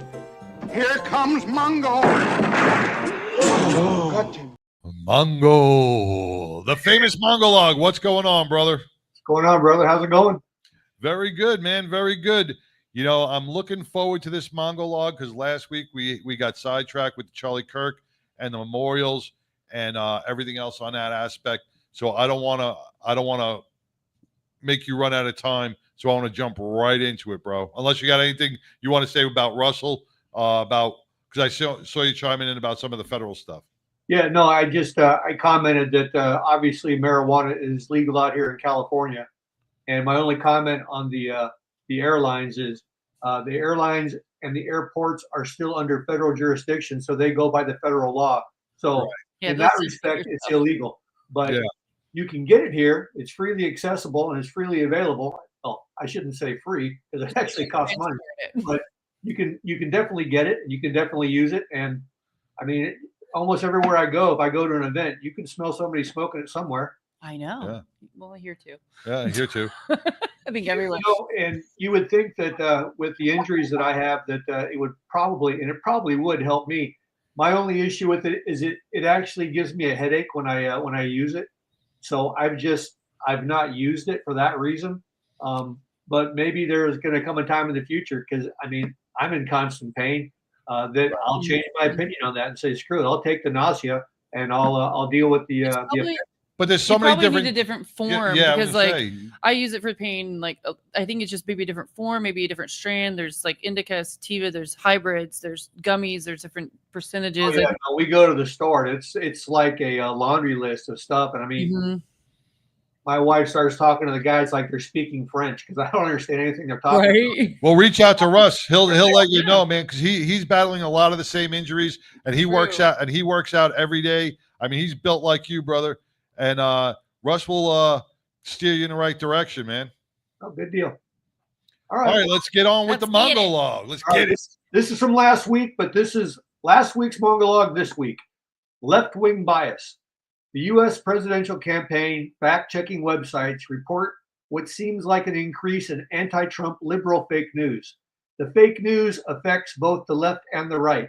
It affects both the educated and the uneducated. So any stereotypes of it being intended for the right or the left wing or aimed simply at the less educated are 100% not true. A research outlet on fake news and the predicted outcome of fake news stories. The study revealed a disturbing trend. Hang on a second, my screen froze up. There we go. Sorry about that. My screen froze because I touched the wrong thing. Let me find out where I was.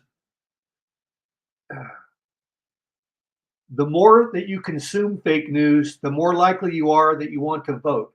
It's both fascinating and frightening. The market for liberal fake news comes from the so-called confirmation bias. Many people on the left currently are feeling overwhelmed and fearful or unsure of what's going to happen next. While they're scrolling through their information feeds at speed on small mobile phones, their critical functions are not kicking in, and they're seeing information that makes them feel immediately connected with other people who think similarly to them.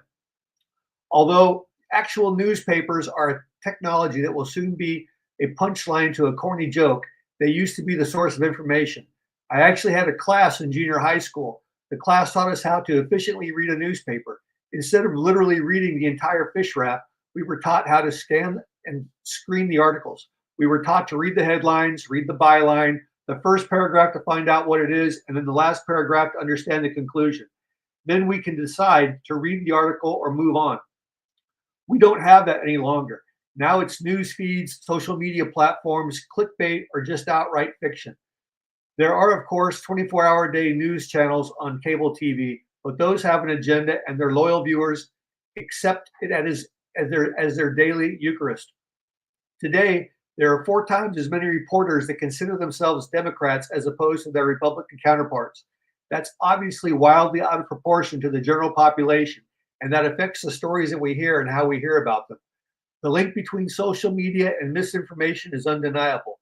Misinformation, particularly the kind that evokes emotion, spreads like wildfire on social media platforms and can have serious consequences if pervasive. It's pervasive. Some of the potential consequences are undermining democratic processes, discrediting science, and promulgating hateful discourses that may incite physical violence. Although disinformation campaigns are increasingly harmful for democracy, the label of disinformation can be used to silence necessary critical voices and movements in society, thus promoting a public fear based on a forced consensus. The pervasive feeling that democracy has delivered unfair outcomes has undermined confidence in democracy and led some to conclude that alternate systems might produce better results. Many politicians feed on the perceived economic and political inequality, and they boldly claim has grown so extreme that many, especially young adults, are now rejecting democracy. This rejection is fueled by very effective social media campaigns. Why should anyone take the time to read or research a candidate, especially a candidate who understands the influence of social media?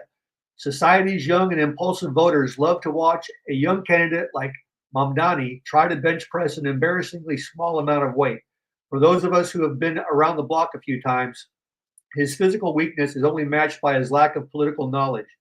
Fortunately, he had a strong spotter who essentially curled the weights for him while he squirmed like an orgasmic teenager under the bar.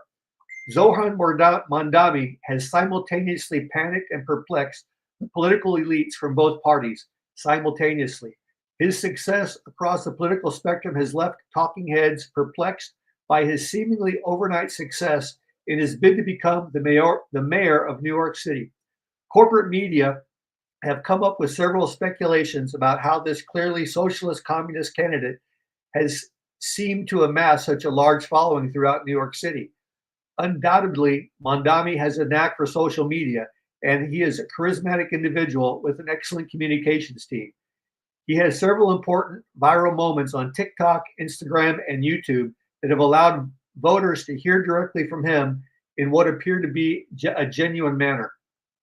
Right-wing outlets, however, are taking a critical line. They accuse these young people of ignorance or stupidity, while the liberal outlets have insinuated that the younger voters care more about generational politics than policy. Although Mandami is a recipient of growing up with rich parents, he is a millionaire with no real life experience. His campaign promises to essentially freeze some prices and making other things free or less for the less privileged are, of course, pie in the sky promises. The youth of New York City do not understand this. They hear the word free coming from a young, energetic politician, and they think that this is the golden ticket to their own success. Mandami believes and promotes increasing the minimum wage for everyone. He is promising to reach a minimum wage of $30 an hour with no adverse effects, but only prosperity for the working class. Personally, I believe that the Keebler elf actually has a cookie factory in a hollow tree before I believe this charlatan. Unfortunately, the liberal media and its various platforms, such as NPR, have downplayed the importance of a working class agenda by emphasizing a candidate's age and the primary reason for the youth voters' support. Liberal media claims that young voters can send a new generation of leadership to Washington, as if young people will magically gravitate towards a politician who is close to their age, rather than responding to a bold working class platform that is actually achievable. The left-wing media has found a willing and gullible audience. Our brains, especially the young ones, don't let piddling little facts get in the way of a good story, allowing lies to infect their minds with surprising ease. One somewhat humbling explanation is that we are all cognitive misers. In an effort to save time and energy, our brains use intuition rather than critical analysis. This phenomenon is known as the Moses illusion. This absent-mindedness illustrates just how easily we miss the details of a statement, favoring instead to hear the general gist in place of specifics.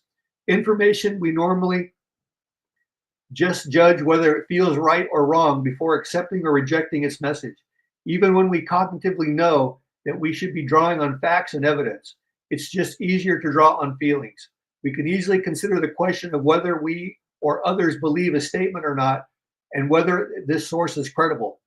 We tend to trust people who are familiar to us, meaning that the more we see a talking head, the more we will begrudgingly support and believe what they say. These monologues are an example. Although I try to be somewhat unbiased when I begin to write them, inevitably my conservative brain takes over. I try to be fair, but that only goes so far. Then I'm just another right-wing asshole.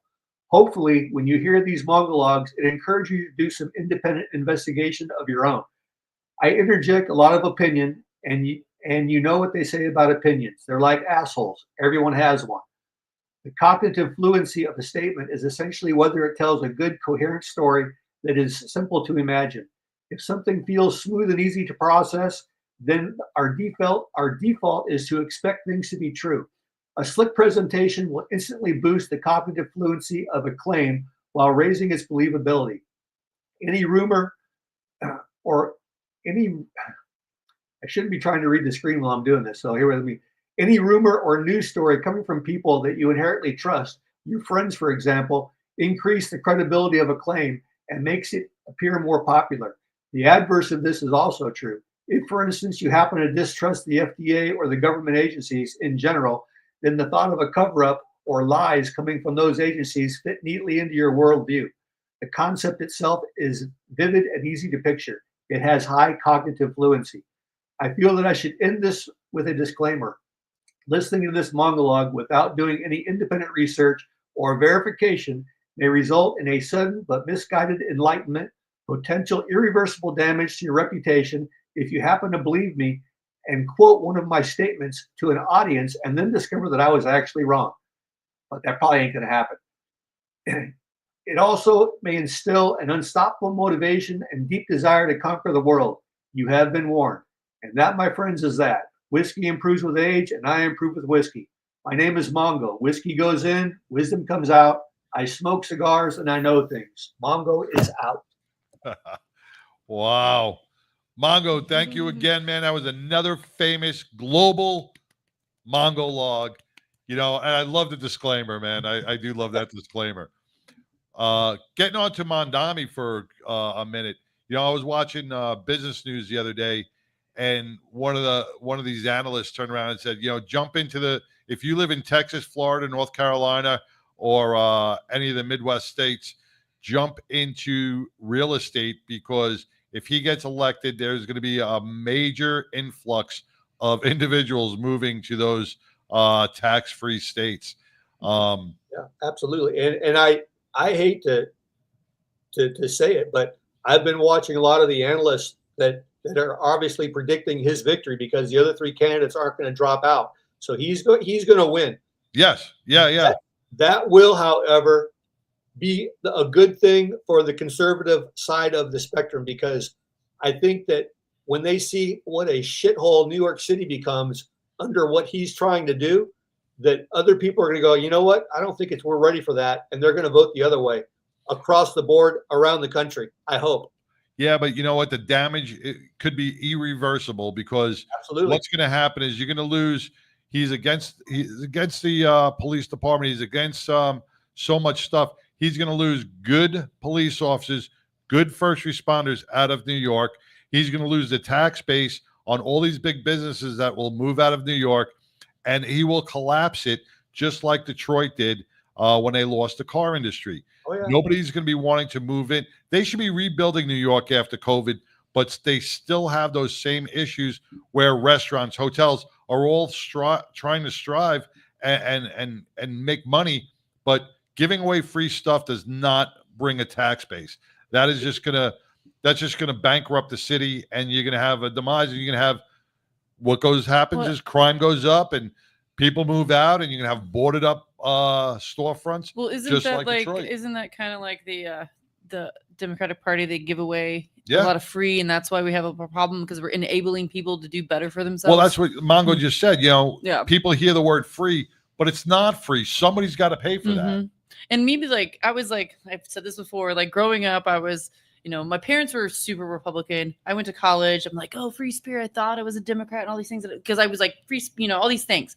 But as you get older and you have to pay your own bills and you got your own responsibilities and you realize shit's not for free. And also as a single mom, even I was trying to get help, government help. I wouldn't get it because there's other people in priority before me. Right. And so that was my whole shift, is when I was a single mom and realized it's not really what they say it is. Exactly. That's what I keep telling people, Pitbull. I said, young people like that word free and they jump on it. They don't realize that it's not free. And as they mature, and unfortunately, it's not a quick maturity. They mature later on in life. It takes a while. 30s or better. And then they realize, oh, you know what? That's kind of stupid. Well, it even surprises me, with the past things that happened the past week. I've had some people from my past that made comments, and it surprises me after all this time of them. And I've known what they've gone through, that they still think a certain way. And I'm just kind of because I'm not the savviest on politics. I follow what I follow, and I like what I like, and I follow what I feel. Right. But for people that completely debate and get angry about certain things, and I'm not going to get completely into it, but it just boggles my mind. I'm like, it's indoctrination. I mean, Yeah. our colleges and our schools have indoctrinated a way of thought. And so if I let you listen to CNN, That's what I was listening But if to. I let you listen to CNN 24 hours a day, 7 days a week for 6 months, guess what? Your mind process is going to start viewing things because in a they have manner. because it has all the lights like a regular news thing, and they all do, and it's the lights, and you're listening to it, and it seems legit because they're getting people to interview, and everybody's got the same agenda, But they're all lies, and right? it's just They're picking and choosing their stories. They're not telling you all the stories. Right. Some stories totally get left behind, and then they're picking other analysts and they're picking their talking heads.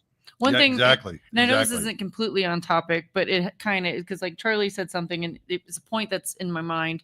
It goes on to the, letting people into bathrooms. Some people are totally, it's fine, let them do that. But would you let a person watch you through your window, get Right. undressed? Right. You wouldn't. That's illegal, right? So why would I let somebody like that go in my restroom? Right. Just because they say they are. Right. No. But somebody will argue with me on that, and I'm just dumbfounded.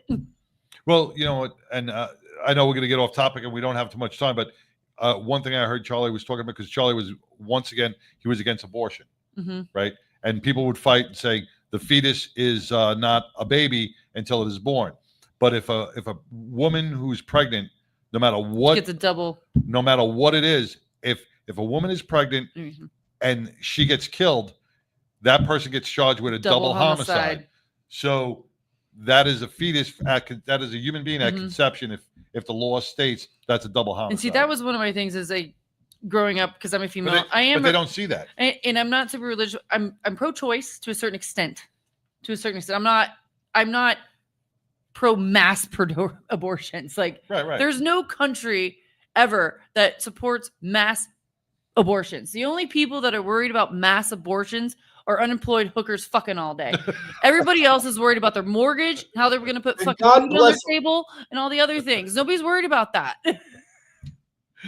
Hey, before you kick me off, I just want to say, go to the Tattoo Bark Foundation website, make a very small donation, because even the small ones help, and it's a very easy website to navigate. Just skip your $5 extra smooth latte, what the fuck, from Starbucks tomorrow, and get a little kid a stuffed animal. Smooth That's latte, right. what the fuck. Mongo, thank you for supporting Tattoo Mark. I Yes. appreciate that. It's a great way to end the show. I will talk to you soon, brother. You stay well, stay blessed, and get high. All right. We'll talk to y'all next week. All right, brother. All right, Talk to you bye. later. Man, what an amazing show. I want to thank Jessica with the Battling Betties. I want to thank Micah, and I want to thank Russell and Glenn Lawson and Mongo. And our prayers still go out to Billy Ball, who is not feeling up to it. Saul, I'm sorry I didn't get you on there. Maybe next week. And we definitely promoted the pediatric brain tumor run for Saturday. So if you could be anything else, get off your ass, go to one and support something, and please Be kind. Peace.